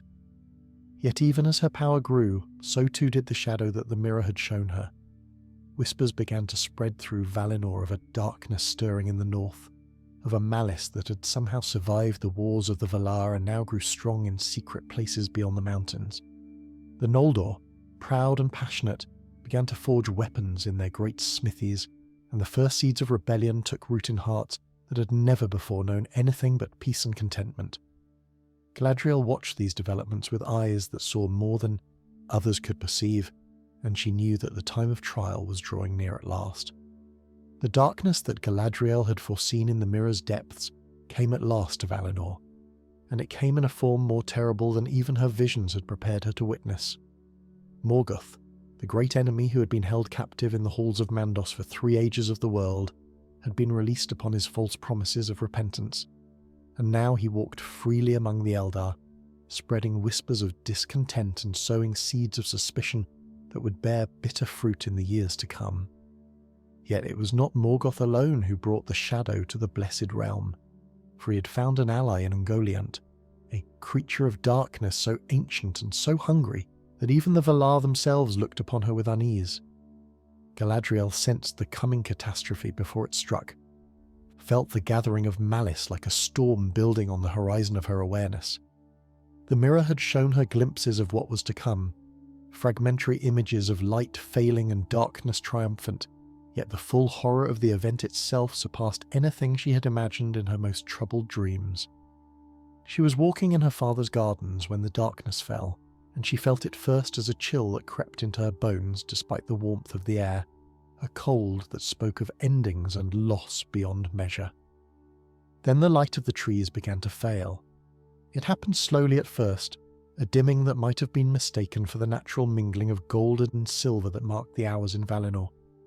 But the dimming continued past the point where the light should have returned, deepened into shadow and then into darkness, until Galadriel stood in a blackness so complete that she could not see her own hand before her face. The silence that accompanied the darkness was perhaps even more terrible than the darkness itself, a stillness so profound that it seemed the very heart of the world had ceased to beat. In that moment of absolute darkness, Galadriel felt something stir within her, a light that answered the extinguishing of the trees with a defiance that surprised even herself. Her hair, which had always seemed to hold within its strands some reflection of Laurelin's golden radiance, began to glow with a soft luminescence that pushed back the shadows around her, creating a small circle of illumination in the overwhelming night. It was then that she understood for the first time that she carried within herself something of the light that had been lost, a gift that she'd never asked for and did not fully comprehend, but which would prove to be among the most precious things in all of Middle-earth in the dark ages to come. The days that followed the darkening of Valinor were filled with grief and rage as the full extent of Morgoth's treachery became known to all who dwelt in the Blessed Realm. The 2 trees were dead, pierced by Morgoth's spear and drained of their light by the insatiable hunger of Ungoliant, and no power in Arda could restore them to life. The Silmarils, those 3 jewels of surpassing beauty that Fëanor had crafted to capture and preserve the mingled light of the trees, had been stolen from his treasury, and with them had gone the last hope of rekindling the radiance that had blessed Valinor since before the awakening of the elves. Fëanor's grief transformed swiftly into fury, a terrible wrath that burned like a fire consuming all that it touched.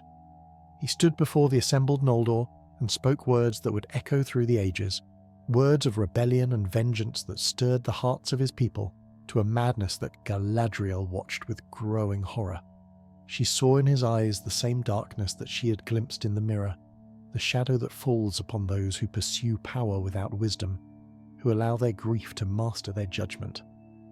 Yet even as she recognised the doom that was descending upon her people, she felt within herself a desire that was not entirely different from Fëanor's own, a longing for the wide lands beyond the sea where she might rule a realm of her own, free from the constraints that bound her in Valinor.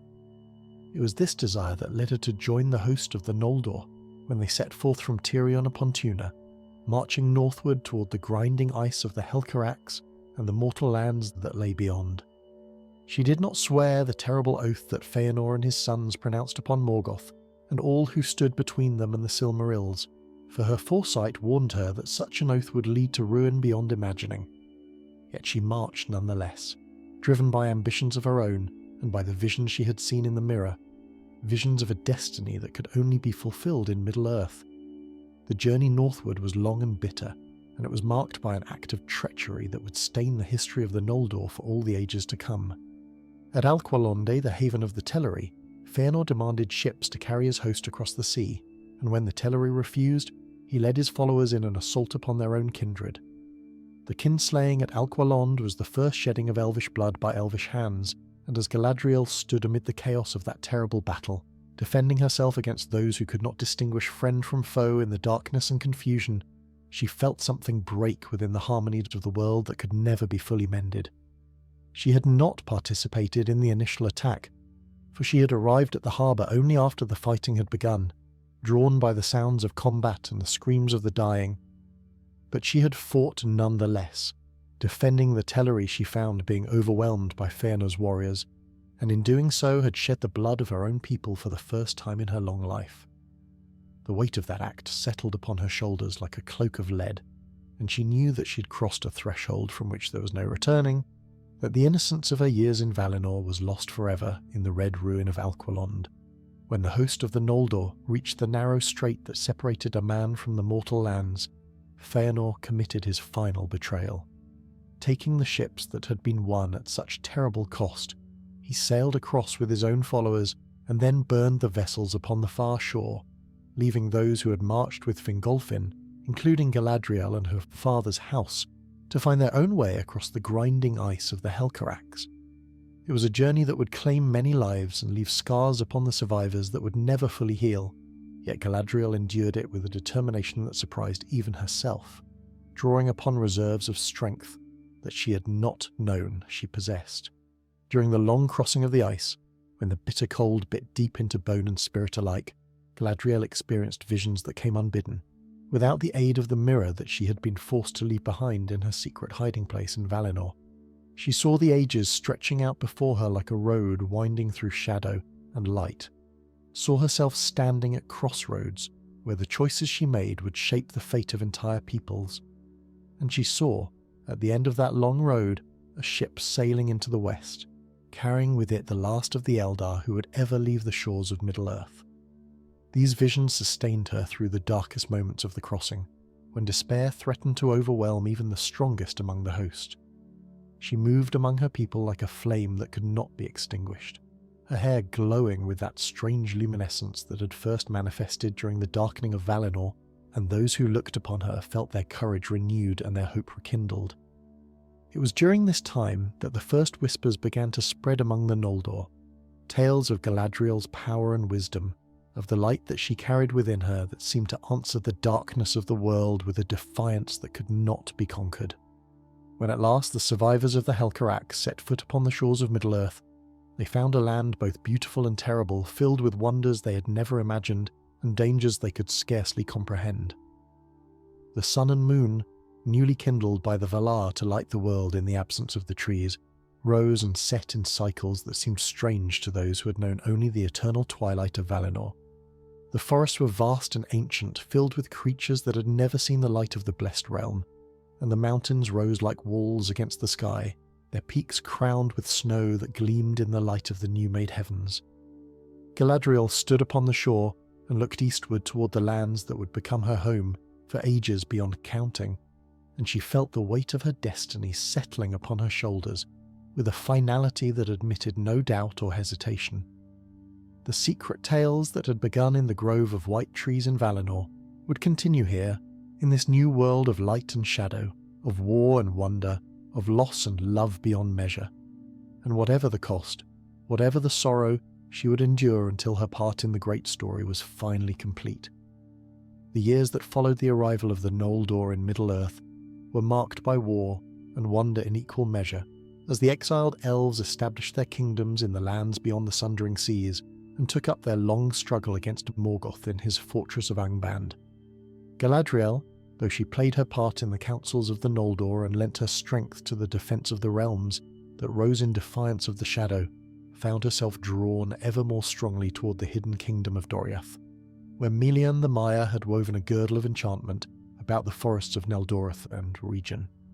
There, she knew she would find the teacher she had sought since her first encounter with the Maya in the gardens of Lorien, the guide who could help her understand the powers that stirred within her and the destiny that lay coiled in the depths of her foresight.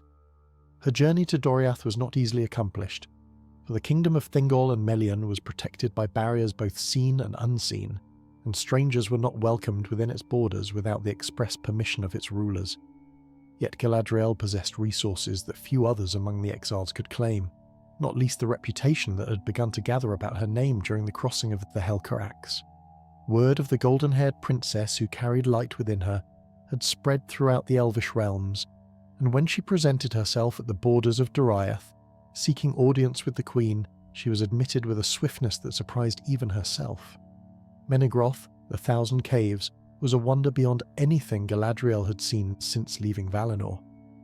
Carved into the living rock by the skill of the dwarves of Belagost, and adorned with all the beauty that elvish craft could devise, the underground palace shimmered with lights that recalled the radiance of the Blessed Realm, though they were but pale echoes of the glory that had been lost with the darkening of the trees. Fountains played in hidden courtyards, their waters singing songs of peace and memory, and the halls were filled with the sound of voices raised in melodies that spoke of ages long past, of a time before the sun and moon when Thingol had first looked upon Melian in the forests of Nan Elmoth and fallen into an enchantment from which he never fully awakened. Melian received Galadriel in a chamber deep within the heart of Menegroth, a room whose walls were hung with tapestries that depicted scenes from before the making of the world, when the Ainur had sung the great music in the presence of Iluvatar himself. The Maya had changed little since their meeting in the gardens of Lorien, though her eyes seemed to hold even greater depths of wisdom and sorrow than Galadriel remembered. She rose as the princess of the Noldor entered, and for a long moment the two regarded each other in silence, each taking the measure of the other with the keen perception that was their shared gift. "You have come at last," Melian said, and her voice carried the weight of prophecy fulfilled, of expectations met after long ages of waiting. "I have watched your journey through the darkness, Galadriel, watched you cross the ice and set foot upon these shores. The burden you carry has grown heavier since last we spoke, yet so too has your strength. You are ready now for teachings that you could not have received before, lessons that will prepare you for the trials yet to come."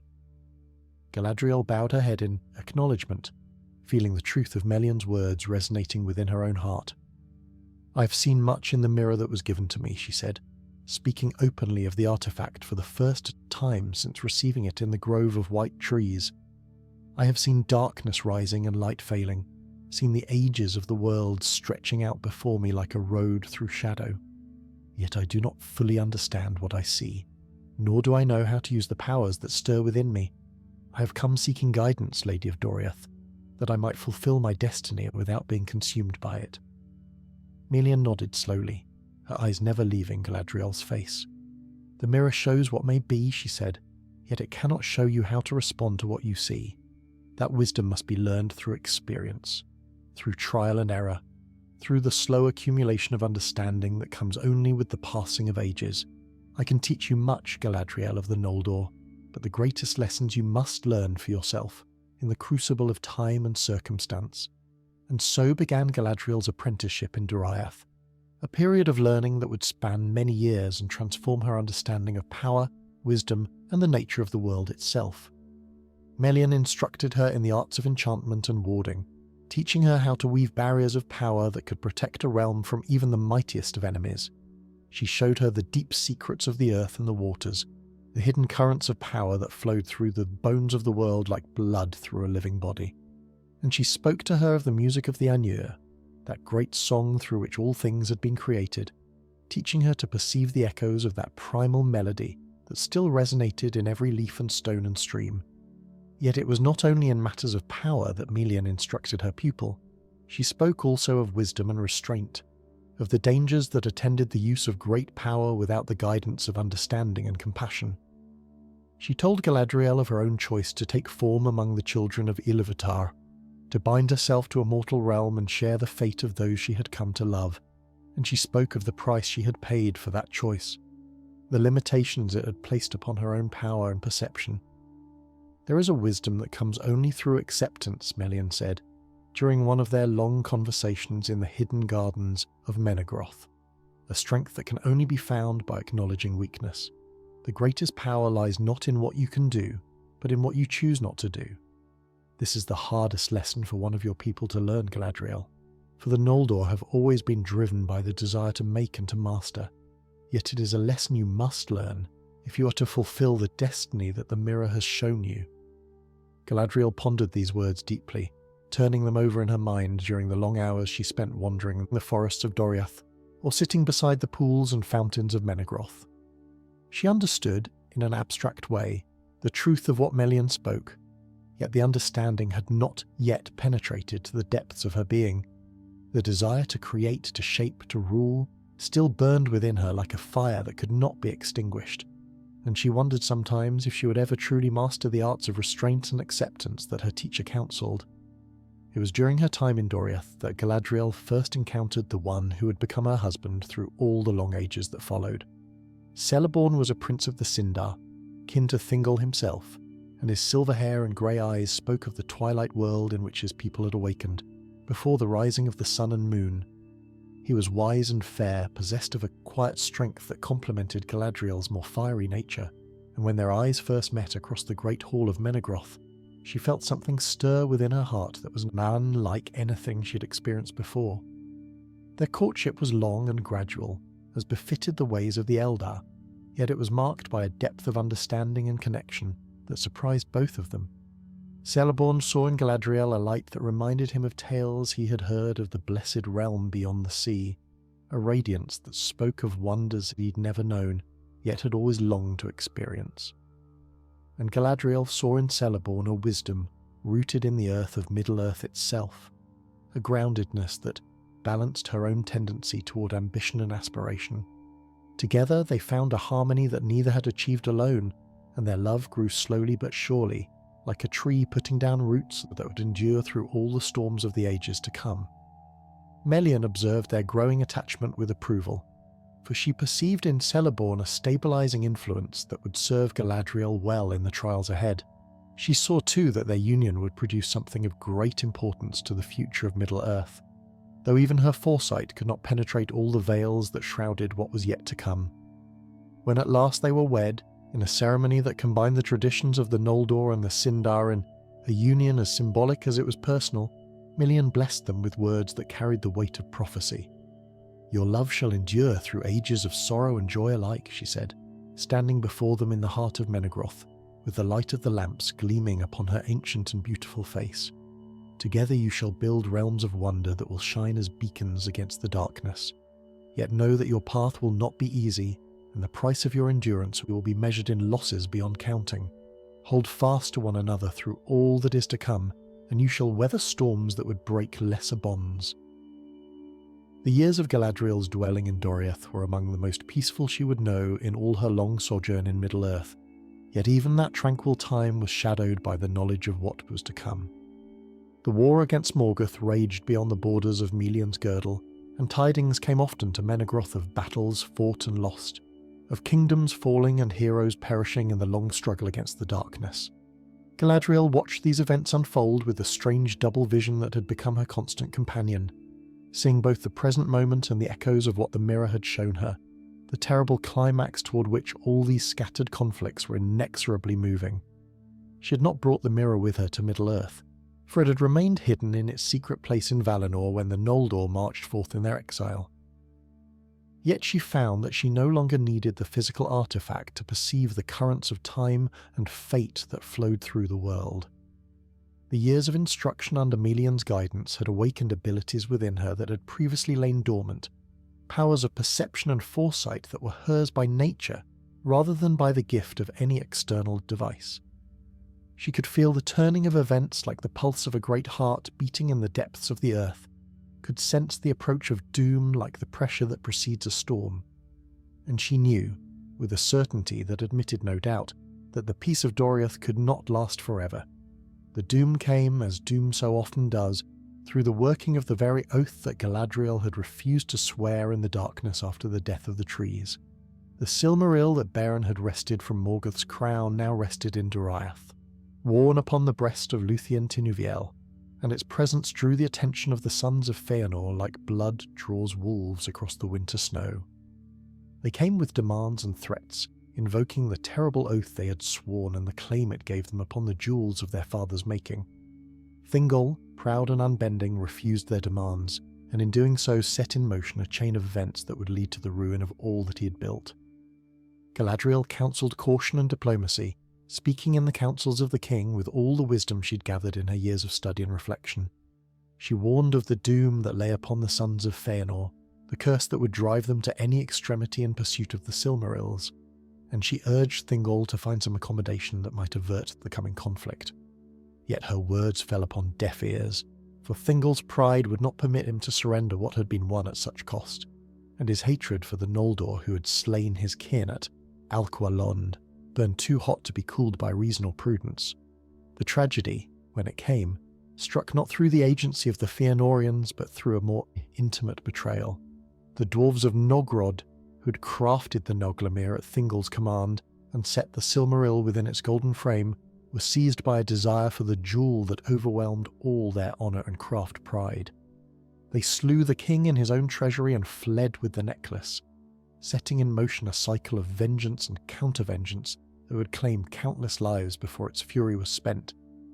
And in the chaos that followed, when Melian's grief for her husband shattered the girdle that had protected the kingdom for so many years, the hidden realm lay open at last to all who wished it ill.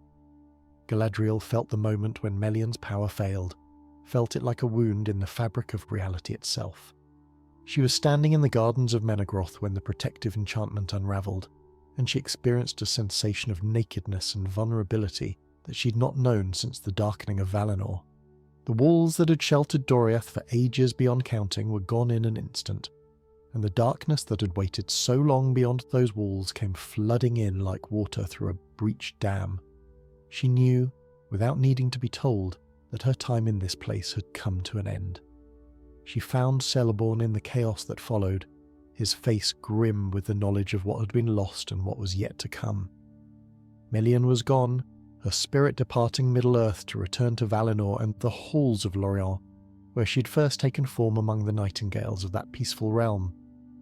Without her presence, there was nothing to hold the kingdom together, no power sufficient to maintain the enchantments that had preserved its beauty and its safety through all the long years of war.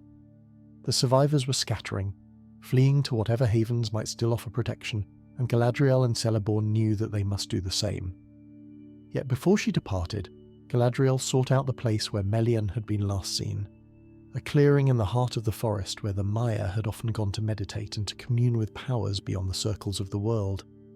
The ground there was marked with strange patterns, as though light itself had been woven into the earth, and at the centre of those patterns lay a single object that had not been there before. It was a vessel of silver and crystal, shaped like a basin or a bowl, and its surface shimmered with a light that seemed to come from within the material itself, rather than from any external source. Galadriel approached the vessel with reverence and wonder, recognizing in its craftsmanship the touch of a power greater than any that had yet been employed in Middle-earth. When she looked into its depths, she saw not her own reflection but images that swam and shifted like dreams upon the edge of waking, visions of times past and times yet to come, of choices made and choices yet unmade. She understood with a sudden flash of insight that Melian had left this gift for her, a replacement for the mirror she had been forced to leave behind in Valinor, a tool that would serve her in the long ages ahead. She took the vessel with her when she and Celeborn departed the ruins of Doriath, carrying it wrapped in cloth of silver that she had woven with her own hands. It would become in time the Mirror of Galadriel, one of the most powerful and mysterious artifacts in all of Middle-earth, though its true origins would remain a secret known only to herself. And as she bore it eastward, toward the lands where she and Celeborn would build their new realm, she felt the weight of her destiny settling upon her shoulders with renewed force, the certainty that she had a part yet to play in the great story of the world. The centuries that followed the fall of Doriath were marked by wandering and searching, as Galadriel and Celeborn moved through the troubled lands of Middle-earth, seeking a place where they might establish a realm of their own. They dwelt for a time in Lindon, the coastal kingdom that Gil-galad ruled in the aftermath of Morgoth's defeat, and there Galadriel renewed her acquaintance with her cousin and took counsel with him regarding the future of the Elvish realms. They journeyed also to Eridion, where the smiths of the Noldor had established a new kingdom near the doors of Khazad-dûm, and there Galadriel encountered for the first time the one who would prove to be the greatest enemy of the age to come. Anatar, he called himself, the Lord of Gifts, and he came to the smiths of Eridion offering knowledge and friendship in equal measure. He was fair to look upon, with a beauty that seemed to surpass even the greatest of the Eldar, and his words were sweet with promises of power and wisdom beyond anything the exiles had yet achieved. Many among the Noldor were seduced by his teachings, eager to learn the secrets he offered, and to create works of wonder that would rival even the masterpieces of Fëanor himself. Yet Galadriel, from the first moment she looked upon his face, perceived something beneath the fair seeming that set every instinct she possessed to alarm. She counselled rejection and caution, warning that no gift comes without cost, and that wisdom earned too easily is often wisdom that leads to ruin. But her words were not heeded, for the lure of Anatar's knowledge was too strong for the craft-hungry Noldor to resist, and Celebrimbor, greatest of the smiths who remained in Middle-earth, had already fallen under the stranger's spell. Galadriel watched with growing dismay as the friendship between Anatar and the smiths of Eridion deepened, as secrets were shared and powers were forged that would reshape the destiny of the world. And when the truth at last was revealed, when Anatar's fair mask fell away to expose the malice of Sauron the Deceiver, the mightiest servant of Morgoth who had survived his master's fall, Galadriel found that she was not surprised, but only grieved that her warnings had gone unheeded for so long. The war that followed Sauron's revelation was swift and terrible, a conflagration that consumed the realm of Eridion and scattered its people to the winds like leaves before an autumn storm. Sauron had forged in secret a master ring, a band of gold into which he had poured the greater part of his native power, and with this ring he sought to dominate all who wore the lesser rings that had been crafted under his guidance. Yet the three rings of the elves, wrought by Celebrimbor alone without Sauron's direct touch, remained free of his corruption, and these were hidden away before the enemy could claim them. One was given to Gil-galad in Lindon, one to Círdan the shipwright who guarded the Grey Havens, and one came at last to Galadriel herself, passed to her through channels of trust and secrecy that even Sauron's far-reaching perception could not penetrate. Nenya, they called it, the ring of adamant, and its stone was white as the light of stars reflected upon snow. When Galadriel first placed it upon her finger, she felt a surge of power that dwarfed anything she'd previously experienced, a connection to the fundamental forces of the world that seemed to flow through the ring like water through an opened gate. She understood in that moment of first contact that the ring could amplify her native abilities 100-fold, could give her the strength to build and protect and preserve against the ravages of time and darkness. Yet she understood also the danger that attended its use, for Sauron's shadow lay upon all the rings of power, and while she wore Nenya, she would be forever aware of the malice that sought to claim dominion over all who bore such burdens. The destruction of Eridion drove Galadriel and Celeborn eastward, through the vast and trackless wilderness that lay between the mountains and the sea. They travelled with a remnant of the survivors, those who had escaped the slaughter and the flames that consumed Celebrimbor's kingdom, and their journey led them at last to a forest that lay along the banks of a great river, a land of golden trees and silver waters that seemed to exist in a perpetual twilight of beauty and peace. The Sylvan elves who dwelt there had never seen the light of Valinor, had never known the glory of the trees or the splendour of the blessed realm, yet they possessed a wisdom of their own, rooted in the earth of Middle-earth and nourished by the long ages of their dwelling beneath the stars. Galadriel looked upon this land and saw in it the fulfillment of visions she had carried since the days of her youth in Valinor, glimpses of a realm where she might rule with wisdom and compassion, where the light she carried within her might shine forth as a beacon against the gathering darkness. She consulted the mirror that Melian had left for her, gazing into its shifting depths for guidance and confirmation, and what she saw there convinced her that this was indeed the place where her destiny would unfold. Here she would build a kingdom that would endure through ages of war and sorrow, a refuge of beauty and peace that would shelter all who sought protection from the shadow. The Sylvan Elves accepted Galadriel and Celeborn as their rulers, recognizing in them a power and wisdom that exceeded their own yet did not seek to diminish or dominate them. Together they worked to transform the forest into something that had not been seen in Middle-earth since the fall of Doriath, a realm protected by enchantments woven so cunningly that even Sauron's spies could not penetrate its borders. Galadriel drew upon the power of Nenya to strengthen these defences, pouring her will into the land itself until the very trees and waters became extensions of her protection. The golden malorn trees, brought from the seeds that Galadriel had carried with her through all her wanderings, grew tall and strong, their leaves turning gold in autumn yet not falling until the spring brought new growth to take their place. Lothlorien, they named it, the dream flower, and as the years stretched into centuries and the centuries into millennia, it became a place of legend even among the elves themselves. Tales spread throughout Middle-earth of the golden wood and its silver-haired queen, of the mirror that showed visions of things past and things yet to come, of the light that seemed to dwell within the Lady of the Galadrim, that recalled the glory of the blessed realm itself.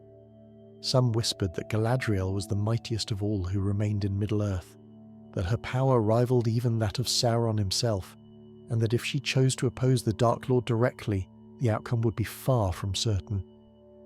Yet Galadriel knew the limits of her strength better than any who whispered such rumours, for she had gazed long into the mirror and had seen the many paths that the future might take. She knew that Sauron's power, rooted in his ring and amplified by the dark knowledge he had gathered through the ages, exceeded her own in ways that could not be measured by simple comparisons. She knew also that the price of opposing him directly would be measured not only in her own fate, but in the fates of all who depended upon her protection. And so she chose the path of patience and vigilance, maintaining her realm as a bastion of resistance while the long war against the shadow played out across the centuries. The last alliance of elves and men brought the Second Age to a close in fire and blood, as the hosts of Gil-galad and Elendil marched against Mordor and cast down Sauron from his dark throne. Galadriel did not march with that army, for her place was in Lothlorien, maintaining the enchantments that protected her people, and watching through the mirror for any sign that the enemy might strike at her realm while its defenders were committed elsewhere. Yet she felt the moment when Isildur cut the One Ring from Sauron's hand, felt the surge of freedom that passed through all who wore the 3 rings of the elves as the Master Ring's dominion was broken. And she felt also the shadow of foreboding that accompanied that victory, for she perceived that Sauron was not truly destroyed, that his spirit endured in diminished form, waiting for the day when his ring might be found and his power restored. The Third Age dawned in an atmosphere of hope and renewal, as the kingdoms of men flourished and the elves retreated into their hidden realms to tend the wounds of war and prepare for whatever challenges the future might bring. Galadriel devoted herself to the governance of Lothlorien, working with Celeborn to create a society that blended the best qualities of all the elvish peoples who had come to dwell beneath the golden boughs. She established the mirror in a garden at the heart of the realm, a secluded clearing where those who sought her counsel might come to gaze into its waters and receive such glimpses of truth as their hearts could bear. And she waited, with the patience that only the immortal can truly master, for the fulfillment of prophecies she had glimpsed in her youth. The centuries passed like pages turning in a great book, each bringing its own joys and sorrows, its triumphs and tragedies. Galadriel watched as the kingdoms of men rose and fell, as the power of the elves slowly waned and their numbers dwindled through death and departure to the Undying Lands. She saw the rise of the Istari, those wizards who had been sent from the west to guide and counsel the free peoples against the return of the Shadow, and she marked especially Gandalf the Grey, in whom she perceived a wisdom and a strength that set him apart from his fellows. She watched too the slow awakening of the shadow in the south, the creeping return of darkness to lands that had known peace for centuries, and she knew that the final act of the great drama was approaching at last. It was during these years of watching and waiting that Galadriel experienced one of the most poignant sorrows of her long life, a loss that touched her heart in ways that all the great catastrophes of ages past had failed to do. Her daughter Celebrian, who had wed Elrond of Rivendell and borne him children who would play their own parts in the story yet to unfold, was captured by orcs while crossing the Misty Mountains and was subjected to torments that left wounds upon her spirit that could not be healed in Middle-earth. Though she was rescued by her sons and brought back to Rivendell, the shadow of her suffering would not lift, and at last she took ship into the west, departing Middle-earth forever and leaving behind a grief that would never fully fade. Galadriel stood upon the shores of Lothlorien on the day her daughter sailed, gazing westward with eyes that could no longer weep though her heart was breaking within her. She had seen much loss in her long life, had watched friends and kinfolk fall in battle or fade from weariness, or depart to the undying lands, yet this parting cut deeper than all the others combined. For in watching Celebrian sail away she glimpsed something of her own future, knew that the day would come when she too would stand upon the shore for the last time and turn her face toward the west. And she wondered in that moment of profound grief whether all her striving and all her sacrifice had been worth the price that had been demanded of her. The grief of Celebrian's departure settled into Galadriel's heart like a stone sinking into deep water, finding its place among the countless other sorrows she had accumulated through the long ages of her exile. Yet she did not permit that grief to master her, did not allow the weight of loss to bend her from the path she had chosen so long ago in the gardens of Valinor. There was work yet to be done, a purpose yet to be fulfilled, and she turned her attention once more to the defence of her realm and the watching of the shadow that grew ever stronger in the south. The signs of Sauron's return had become unmistakable to those who possessed the wisdom to read them. The fortress of Dol Guldur rose like a dark cancer in the southern reaches of Mirkwood, and from its towers flowed a malice that poisoned the very air and turned the once green forest into a place of shadow and fear. Galadriel perceived through her mirror the presence that dwelt within those walls, felt the familiar touch of the enemy's thought pressing against the borders of her perception, like a hand testing the strength of a locked door. She knew that Sauron had taken form once more, that his spirit had gathered strength through the long centuries and now sought to complete the work he'd begun in the depths of the Second Age. The White Council, that gathering of the wise which had been convened to coordinate the resistance against the Shadow, debated long over what course of action should be taken. Saruman the White, who had been appointed head of the Order of Istari, and who possessed knowledge of ring law that exceeded that of any other among the Council's members, counselled patience and watchfulness. He argued that the shadow in Dol Guldur might yet prove to be some lesser evil, a remnant of Morgoth's servants rather than the returned Dark Lord himself, and that hasty action might provoke a conflict for which the Free Peoples were not prepared. Yet Galadriel, who had looked into her mirror and had seen the truth of what lurked within those dark towers, knew that Saruman's counsel was mistaken, whether through error or through design. She found an ally in her suspicions in Gandalf the Grey, that wandering wizard whose keen perception and deep wisdom had marked him in her eyes as the truest of the Istari, the one most faithful to the purpose for which the Order had been sent to Middle-earth. Together they urged action against Dol Guldur, arguing that delay would only allow the enemy to grow stronger, and that the longer they waited, the more terrible would be the reckoning when it finally came. Yet their council was overruled by Saruman's authority, and the council dispersed without taking the decisive action that Galadriel knew was necessary. It was during this time of frustration and foreboding that Galadriel began to perceive changes in Saruman that troubled her deeply. The head of the White Council had always been proud and secretive, jealous of his position, and resentful of any who seemed to challenge his preeminence. Yet now there was something more, a darkness that flickered behind his eyes when he spoke of the Rings of Power, a hunger that coloured his voice when he discussed the lore of Sauron's making. Galadriel watched him, through means both open and hidden, and what she saw convinced her that Saruman had begun to walk a path that would lead him away from the light and into shadows from which there would be no returning. She shared her concerns with Gandalf during one of his visits to Lothlorien, speaking to him in the garden where the mirror stood, beneath the silver light of stars that seemed to shine more brightly within her realm than anywhere else in Middle-earth. The wizard listened with grave attention, his eyes reflecting the starlight as he absorbed her words and weighed them against his own observations.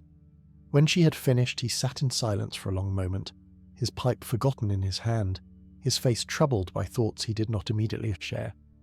"You have seen truly, lady," he said at last, and his voice carried a weariness that spoke of long years spent in struggle against forces that never rested.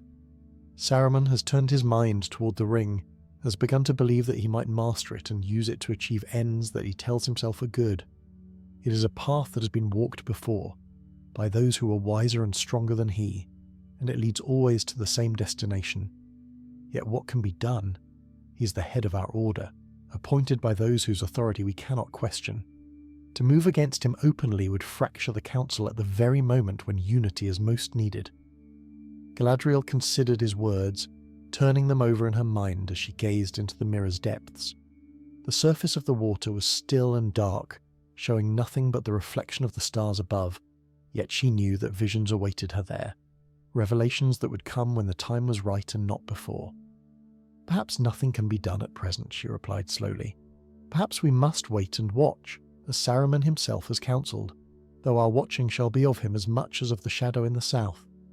Yet I tell you this, Mithrandir, the time is coming when all masks shall fall and all hidden purposes shall be revealed. On that day, we must be ready to act, whatever the cost." The years that followed were marked by a slow but inexorable darkening, as the shadow spread from Dol Guldur and the servants of the enemy multiplied throughout the wildlands. Orcs bred in the mountains and descended upon travellers and settlements with increasing boldness. Wolves howled in forests that had once been safe, and fell creatures stirred in the deep places of the earth where light had never penetrated. The free peoples drew closer together, seeking strength in unity, yet even as they gathered their forces, whispers of division and distrust crept among them like poison seeping through clean water. Through all this, Galadriel maintained her vigil, watching through the mirror and through the perception that Nenya granted her, marking the movements of the enemy and the shifting currents of fate that swirled through the world. She saw many things in those years of watching, glimpses of futures that might be and past that had been, visions that sometimes brought hope and sometimes brought despair. And she saw with increasing clarity the shape of the choice that awaited her at the end of her long road, the test that would determine whether all her years of striving had been in vain. The matter of Dol Guldur was resolved at last when the White Council finally moved against the fortress, driving out the darkness that had dwelt there and scattering its servants to the winds. Yet even in this victory, Galadriel perceived the seeds of future trouble, for Sauron had not been destroyed but merely displaced, and his departure from Mirkwood was but a prelude to his return to Mordor, where his power was greatest and his defences most secure. The Dark Lord had anticipated the Council's attack and had used the time granted by Saruman's delays to prepare for his return to the Land of Shadow, and when he took up residence once more in Barad-dûr, the tower of his ancient power, Galadriel knew that the final confrontation was approaching at last. It was in the midst of these gathering shadows that word came to Lothlorien of a halfling who had found a ring of power in the roots of the Misty Mountains. Galadriel had long known of the hobbits, those small and humble folk who dwelt in the green country far to the west, though she had never troubled herself greatly with their affairs. They were a peaceful people, content with the simple pleasures of their quiet lives, and the great events that shaped the destiny of Middle-earth had largely passed them by. Yet now one of their kind had stumbled upon something that would draw the attention of powers far beyond his understanding, and Galadriel watched through her mirror as the threads of fate began to weave themselves around this unlikely figure. She saw the ring pass from Bilbo Baggins to his nephew Frodo, saw the shadow of Sauron's attention turning toward the Shire, as the Dark Lord began to perceive that his lost treasure had been found. She saw Gandalf's growing concern as he investigated the nature of Bilbo's ring, and came at last to the terrible conclusion that it was no less a trinket but the One Ring itself, the master of all the rings of power, forged by Sauron in the fires of Mount Doom. And she saw the council that would be held in Rivendell, where the fate of the ring would be decided and a small company would be chosen to bear it into the heart of the enemy's land. The mirror showed her all these things and more, yet it could not show her the outcome, for the future remained shrouded in uncertainty, dependent upon choices not yet made and wills not yet tested. Galadriel understood that she would play her part in the events to come, that the fellowship that set forth from Rivendell would pass through her realm and would stand before her mirror to receive whatever guidance she could give. And she understood also that among them would be the one who bore the ring, the hobbit upon whose small shoulders rested the fate of all the free peoples of Middle-earth. The Fellowship of the Ring came to Lothlorien in the depths of winter, bearing wounds upon their bodies and their spirits that spoke of trials endured and losses suffered. They had passed through Moria, that ancient kingdom of the dwarves where darkness now dwelt in the deepest places, and there they had faced horrors that would haunt their dreams for years to come. Gandalf the Grey, who had been Galadriel's ally and counsellor through so many years of watching and waiting, had fallen into shadow, lost in battle against a terror from the ancient world that should never have been awakened. The company that stumbled across the borders of the Golden Wood was diminished and grieving, yet they carried with them the one burden that mattered above all others, the ring that would determine the fate of Middle-earth. Galadriel had known of their coming before they set foot upon the eaves of her realm, for the mirror had shown her glimpses of their approach, and the power of Nenya had whispered to her of the presence drawing near. She felt the ring before she saw the one who bore it, felt its malice and its hunger pressing against the enchantments she had woven about Lothlorien like a beast testing the bars of its cage. It was a sensation unlike anything she had experienced in all her long years, a touch of darkness so profound that it seemed to reach into the very core of her being and stir to life desires she had thought long mastered. The ring knew her, knew the power she wielded and the ambitions she had harboured since the days of her youth, and it whispered promises that she alone could hear. She did not go forth to meet the fellowship when they first entered the wood, choosing instead to observe them from afar as they were brought before her wardens and questioned regarding their purpose and their right to pass through the protected realm. She watched through the eyes of her people and through the deeper sight that was her gift, marking each member of the company and reading in their hearts the fears and hopes that drove them forward. There was Aragorn, heir of Isildur, bearing the weight of a destiny he'd long sought to avoid yet could no longer deny. There was Legolas of the woodland realm, whose keen eyes and light steps spoke of ages spent beneath the boughs of forests not unlike her own. There was Gimli the dwarf, whose presence in an elvish realm was a wonder in itself, and whose gruff exterior concealed a heart capable of appreciating beauty beyond the cold perfection of gems and gold. And there was Frodo, the ring-bearer, small and weary and burdened beyond the capacity of his slight frame to bear. Galadriel looked upon him and saw not the hobbit who stood before her wardens, but the thread of fate that connected him to powers and purposes far greater than himself. She saw the ring hanging upon its chain about his neck, hidden beneath his clothing yet blazing to her perception like a flame in darkness. And she saw, with a clarity that took her breath away, the choice that awaited her, the test that would determine whether she'd truly learned the lessons that Melian had sought to teach her so long ago in the twilight halls of Doriath. The company was brought at last to the heart of Lothlorien, to the great Tulane that rose among the golden boughs and the silver fountains that sang their endless songs beneath the stars. Galadriel received them in the company of Celeborn, her husband of ages beyond counting, and together they spoke words of welcome and of warning, of grief for Gandalf's fall and of hope that the quest might yet succeed despite the odds arrayed against it. Yet even as she spoke these formal words, Galadriel's attention was fixed upon the ring and its bearer, and she felt the first stirrings of a temptation that would test her as she had never been tested before. That night, as the company rested beneath the melon and the stars wheeled slowly overhead, Galadriel walked alone in the garden where the mirror stood. The basin that Melian had left for her gleamed silver in the starlight, its surface dark and still, waiting for the touch that would awaken its visions. She had looked into this mirror countless times over the ages, had seen futures bright and dark, had watched the unfolding of destinies that touched every corner of Middle-earth. Yet she knew that what she would see tonight would be different from anything that had come before, for the presence of the ring had changed everything, had opened possibilities that had previously been closed. She did not look into the mirror that night, choosing instead to sit beside it in silence and contemplate the choice that lay before her. The ring could be hers if she wished it. She had perceived this truth the moment the Fellowship crossed her borders, had felt the ring reaching out to her with promises of power beyond imagining. With the one ring upon her finger, amplifying the strength she already possessed through Nenya and her own native gifts, she could challenge Sauron himself, could cast down the Dark Lord and take his place as ruler of all Middle-earth. She could establish a realm of beauty and order that would endure until the breaking of the world, could fulfill at last the ambitions she had nurtured since the days when she'd first gazed eastward from the shores of Valinor. The temptation was more powerful than she had anticipated, more seductive than any whisper she had heard in all her long years. She understood now why so many had fallen to the lure of rings of power, why even the wise and the mighty had been corrupted by the promise of dominion.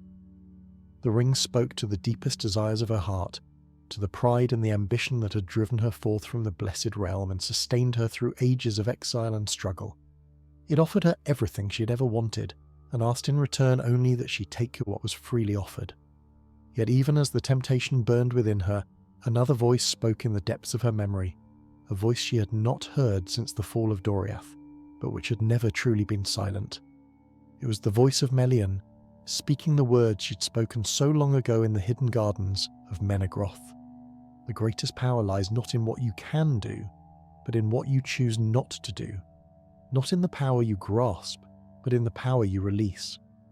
Galadriel had pondered these words for ages, had turned them over in her mind through countless years of watching and waiting, yet only now, in this moment of supreme temptation, did she truly begin to understand what they meant. The days that followed passed in a strange suspension of time as the Fellowship rested and recovered from their trials beneath the golden boughs. Galadriel moved among them like a figure from legend, speaking words of comfort and counsel, offering such aid as lay within her power to give. Yet all the while she felt the ring's presence, felt it watching her and waiting for the moment when her resolve might weaken. And she knew that the moment of decision could not be postponed forever, that before the company departed her realm, she would be forced to confront the choice that the ring placed before her. It came at last on an evening when the stars blazed with particular brilliance, as though the Valar themselves were watching to see what choice would be made in the garden beneath the melon. Frodo had sought her out, drawn by impulses he did not fully understand, and together with his faithful companion Sam, he'd come to the place where the mirror stood. Galadriel welcomed them with a gravity that befitted the occasion, knowing that the next few moments would determine not only her own fate, but the fate of all Middle-earth. She showed them the mirror, explained its nature and its limitations, and watched as first Sam and then Frodo gazed into its depths and beheld visions that touched their deepest fears and hopes. She saw Frodo's face pale as he perceived the eye of Sauron searching for him, felt the ring stir upon its chain as its master's attention drew near. And then Frodo turned to her and spoke the words that would bring her at last to the moment of choice, offering her the ring freely if she would take it. The world seemed to hold its breath as Galadriel rose to face the hobbit, feeling the full weight of temptation pressing upon her spirit. She saw herself as she might become if she accepted what was offered, terrible and beautiful as the dawn, treacherous as the sea, stronger than the foundations of the earth. All would love her and despair, for she would be a queen not merely of Lothlorien, but of all the world, and her power would endure until the stars themselves grew cold. And then she released it. She let go of the dream that had sustained her through ages of exile, the ambition that had driven her forth from Valinor and carried her through darkness and sorrow and loss beyond measure. She chose to diminish rather than to dominate, to pass into the west and let the world move on without her, and in that choice she found at last the peace that had eluded her for so long. The words she spoke in that moment of choice would echo through the ages that followed, remembered by those who heard them and passed down through generations of those who came after. "I passed the test," she said, and her voice carried a note of wonder that surprised even herself. "I will diminish and go into the west and remain Galadriel." The light that had blazed about her during the temptation faded, and she stood once more as she had always been, fair and wise and ancient, beyond the reckoning of mortal years. Yet something had changed within her, a burden lifted that she'd carried so long she'd almost forgotten it was there. For the first time since she had walked forth from Valinor beneath the stars of exile, she felt truly free. Frodo gazed upon her with eyes that held both relief and a strange understanding, for he alone among the company knew what it was to feel the ring's temptation and to resist it. A bond had been forged between them in that moment of shared struggle, a connection that transcended the differences of their kinds and the vast gulf of years that separated their experiences. Galadriel looked upon the small hobbit who bore such a terrible burden and felt her heart swell with compassion and with hope. If she, who had desired power and dominion since the dawn of her days, could find the strength to refuse what the ring offered, then perhaps this humble creature might find the strength to complete the task that had been laid upon him. The fellowship departed Lothlorien on a morning when the golden leaves drifted down from the melon like tears shed by the trees themselves. Galadriel had prepared gifts for each member of the company, tokens of her regard and of the aid she could offer for the road ahead. To Aragorn she gave a sheath for the sword that had been reforged, and a jewel that had been worn by her daughter before her departure into the west. To Legolas she gave a bow of the Galadrim, strung with elvish hair. To Gimli the dwarf, who had looked upon her with a reverence that transcended the ancient enmity between their peoples, she gave 3 strands of her golden hair, a gift more precious than any treasure of gems or gold. And to Frodo she gave a phial containing the light of Erendil's star, captured in waters that had reflected its radiance. "May it be a light to you in dark places," she told him, "when all other lights go out." She knew, as she placed the phial in his hands, that he would have need of it before his journey was done, that the darkness he would face in the land of shadow would test him beyond anything he could presently imagine. Yet she knew also that she had given him what she could, and that the rest lay in the hands of powers greater than herself. She watched them depart, standing upon the bank of the Silverlode as their boats drifted away toward the great river and the perils that awaited them into the south. The ring's presence faded slowly from her perception, like a fire dying to embers and then to ash, and she felt the weight of its absence almost as keenly as she had felt the weight of its presence. For good or ill, the fate of Middle-earth now rested upon the small shoulders of a hobbit from the Shire, and there was nothing more she could do but wait and hope and prepare for whatever end might come. The war that followed the departure of the Fellowship was unlike any that Galadriel had experienced in all her long years of struggle against the Shadow. Sauron, knowing that his ring had been found and sensing that it was being carried toward the very fires that could unmake it, threw all his strength into a final desperate gamble to recover what he had lost. His armies poured forth from Mordor in numbers that darkened the land, and his servants struck at every realm of the free peoples with a fury that spoke of desperation as much as of malice. And Lothlorien, that golden refuge that had stood inviolate through ages of darkness, found itself at last under direct assault from the forces of the enemy. 3 times the armies of Dol Guldur crossed the borders of the Golden Wood, and 3 times they were thrown back by the power of the Galadrim and the enchantments that Galadriel had woven about her realm. The battles were terrible beyond the telling, fought beneath the golden boughs that had never before known the tread of orcish feet, or the clash of weapons wielded in anger. Trees that had stood since the founding of the realm were burned or hewn down, and elves who had walked the paths of Lothlorien for centuries fell in defence of their home. Yet the heart of the realm held firm, protected by powers that even the hosts of Mordor could not overcome. Galadriel herself did not take up sword or bow in these battles, for her strength lay in other arts than those of war. She stood at the centre of the web of enchantments that guarded her realm, pouring her will into the barriers that held the enemy at bay, drawing upon the power of Nenya to sustain defences that would otherwise have crumbled before the onslaught. She felt every blow that fell upon her borders, every tree that burned and every life that was extinguished, and she bore the weight of it all with a determination that admitted no weakness or despair. The enemy would not pass while she had strength to resist, and she would not yield until the final outcome of the war was decided.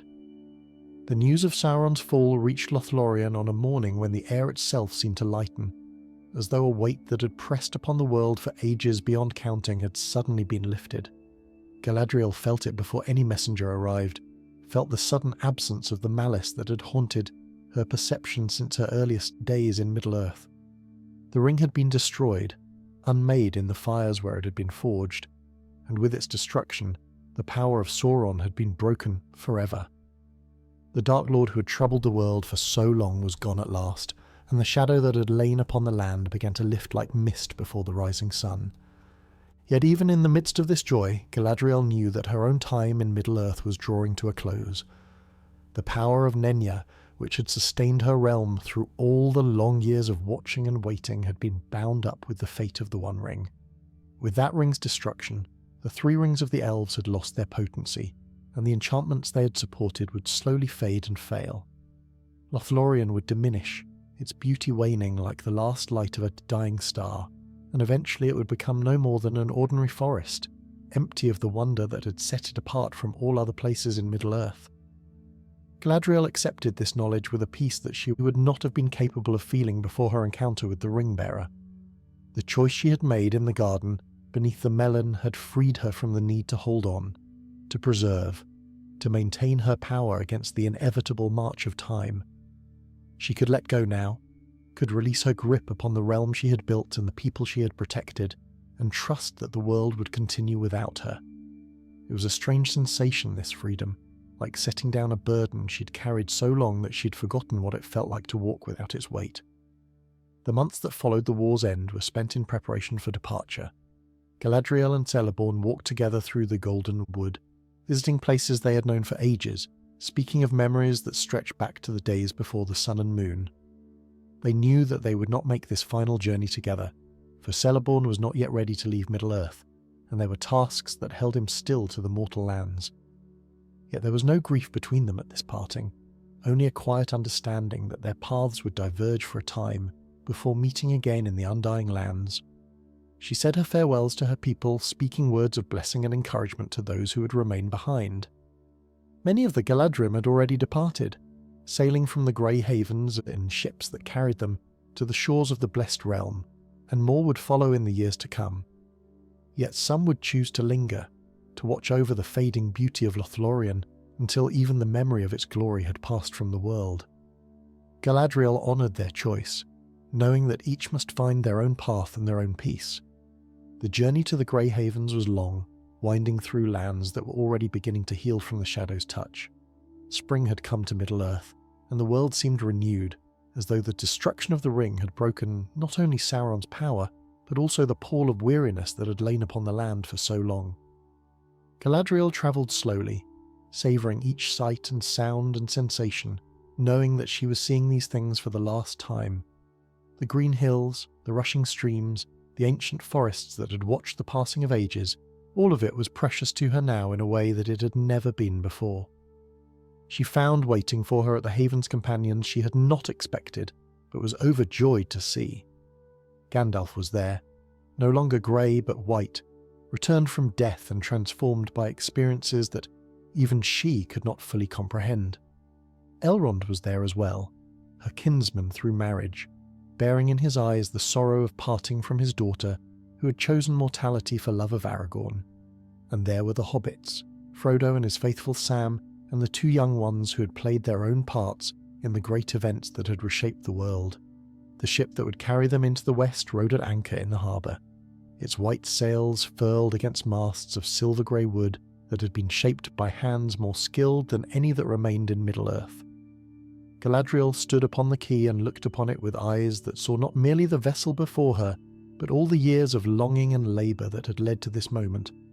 She had dreamed of the undying land since her youth in Valinor, had carried the memory of their beauty through ages of exile and struggle, and now at last the road home lay open before her. Yet even in this moment of fulfilment, she found her thoughts turning back to the land she was leaving behind, to the forests and rivers and mountains that had been her home for so long. The farewell to the hobbits was perhaps the most difficult of all the partings she had made, for in their small faces she saw reflected something of the hope and courage that had sustained the free peoples through their darkest hour. Frodo stood apart from the others, his eyes holding depths of pain and weariness that spoke of wounds that would never fully heal in the mortal lands. Galadriel understood his suffering in ways that even his companions could not, for she had felt the ring's touch upon her own spirit, and knew how it left marks that time alone could not erase.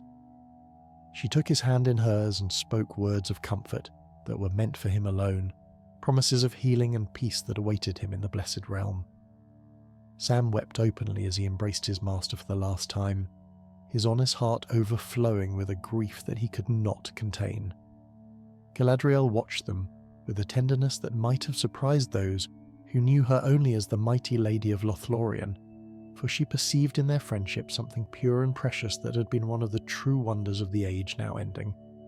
The love between these two simple hobbits had accomplished what all the strength and wisdom of the great had failed to achieve, had carried the ring to the very fires of its unmaking and saved the world from the darkness that had threatened to consume it. Such love was worthy of reverence, and Galadriel offered it freely. When the moment of boarding came at last, she walked up the gangway with steps that were steady and sure, feeling no hesitation or regret. Gandalf walked beside her, his staff tapping softly against the wood, and behind them came Elrond and Frodo and the ancient figure of Bilbo Baggins, who had begun this great adventure so many years ago when he'd found a ring in the depths of the Misty Mountains. Círdan the shipwright stood at the helm, his silver beard flowing in the sea breeze, and as the last passenger came aboard, he gave the signal for the ship to depart. The sails unfurled and caught the wind, and the vessel began to move away from the quay with a grace that seemed almost magical. Galadriel stood at the stern and watched as the grey havens receded into the distance, as the shore of Middle-earth grew smaller and smaller until it was no more than a dark line against the horizon. She could still see the small figures on the quay, the hobbits who'd come to say farewell, and she raised her hand in a final gesture of blessing before they faded from view entirely. The voyage into the west was unlike any journey she had ever undertaken, for the ship travelled not merely across the physical waters of the world, but through barriers that separated the mortal lands from the undying lands beyond. The sky seemed to change as they sailed, the stars shifting in their courses and taking on a brilliance that recalled the light of the trees themselves. The air grew sweeter with each passing day, carrying scents that stirred memories buried so deep within her spirit that she'd almost forgotten they existed. And the sea, that great expanse of water that had separated her from her true home for so long, seemed to welcome her passage with the waves that lifted the ship gently toward its destination. Galadriel spent much of the voyage in contemplation, standing at the prow as the endless waters stretched before her and reflecting upon the long road that had brought her to this moment. She thought of all those she had known and loved and lost, the friends and kinfolk who had fallen in battle or faded from weariness or departed before her into the west. She thought of Melian, who had taught her the arts of enchantment and the wisdom of restraint, and wondered if she would find her former teacher waiting on the shores of Valinor. She thought of Celeborn, who remained behind in Middle-earth for reasons that were his own, and trusted that he would join her in time when his work in the mortal lands was done. And she thought of the mirror, that gift which had been given to her so long ago in the grove of white trees, which had guided her steps through ages of darkness and shown her glimpses of the destiny she had at last fulfilled. She had left it behind in Lothlorien, its power fading with the power of the rings, no longer needed now that the great story was told and her part in it was complete. Yet she carried within her all that the mirror had taught her, all the wisdom she'd gained from gazing into its depths and learning to see beyond the veils of time and fate. The shores of the Blessed Realm appeared on the horizon like a vision from a half-remembered dream, green and golden beneath a sky of such perfect blue that it seemed to sing with the music of creation itself. Galadriel felt her heart quicken at the sight, felt tears streaming down her face that she made no effort to hide or restrain. She was coming home at last, returning to the land she'd left so long ago in pride and rebellion, and the weight of all her years of exile seemed to lift from her shoulders, like chains falling away from a prisoner finally freed. The ship passed through the final barrier between the worlds and entered the Bay of Eldamar, where the waves lapped gently against shores of white sand and the light of the trees, restored now through means she did not yet understand, bathed everything in a radiance that was both familiar and strange. There were figures waiting on the shore, faces she recognized from ages past, voices raised in songs of welcome that brought fresh tears to her eyes. She saw her father Finarfin, who had turned back from the rebellion and ruled the remnant of the Noldor in Valinor through all the long years of her absence. She saw her mother Eowyn, daughter of the sea, whose love had never wavered despite the pain of separation. and she saw others she had not expected, spirits of those who had died in Middle-earth and been released from the halls of Mandos to greet the returning exiles. There was Finrod, her brother, who had given his life to save Beren in the dungeons of Sauron, his face radiant with joy at the sight of his beloved sister. There were friends and companions from all the ages of her long life, gathered together in this moment of reunion that seemed to transcend the boundaries of time itself. Galadriel stepped from the ship onto the white sand of the shore and felt the ground of the blessed realm beneath her feet for the first time in more years than she could easily count. The sensation was overwhelming, a feeling of rightness and completion that seemed to flow up through her body and fill every corner of her being. She was home, truly home, and the long exile was ended at last. The years that followed her return to Valinor were years of healing and renewal, as the wounds she had accumulated through ages of struggle gradually faded and were replaced by a peace that surpassed anything she had known even in her youth. She walked once more in the gardens of Lorien, where Melian awaited her with wisdom to share and stories to tell. She stood before the restored trees and felt their light upon her face, weeping for joy at the beauty she had thought lost forever. And she came at last before the Valar themselves, those great powers who had shaped the world, and received from them the forgiveness that completed her long journey from pride to wisdom. Yet even in the bliss of the blessed realm, Galadriel did not forget the lands she had left behind, the mortal world where so much of her story had been written. She thought often of the hobbits, those small brave folk who had taught her more about courage and love than all the wisdom of the ages. She thought of the men and dwarves and elves who remained in Middle-earth, continuing the work of building and protecting and preserving that she had begun so long ago. And she thought of the future, stretching out beyond the circles of the world into mysteries that even her foresight could not penetrate. The secret tales of Galadriel the Fair had come to their end, yet the story of Middle-earth continued, written now by other hands and other hearts. And in the undying lands, beneath the light of the restored trees, Galadriel found at last the peace she had sought through all the long ages of her wandering, the wisdom that could only be found by those who learned to let go of power, and embrace instead the simple grace of being.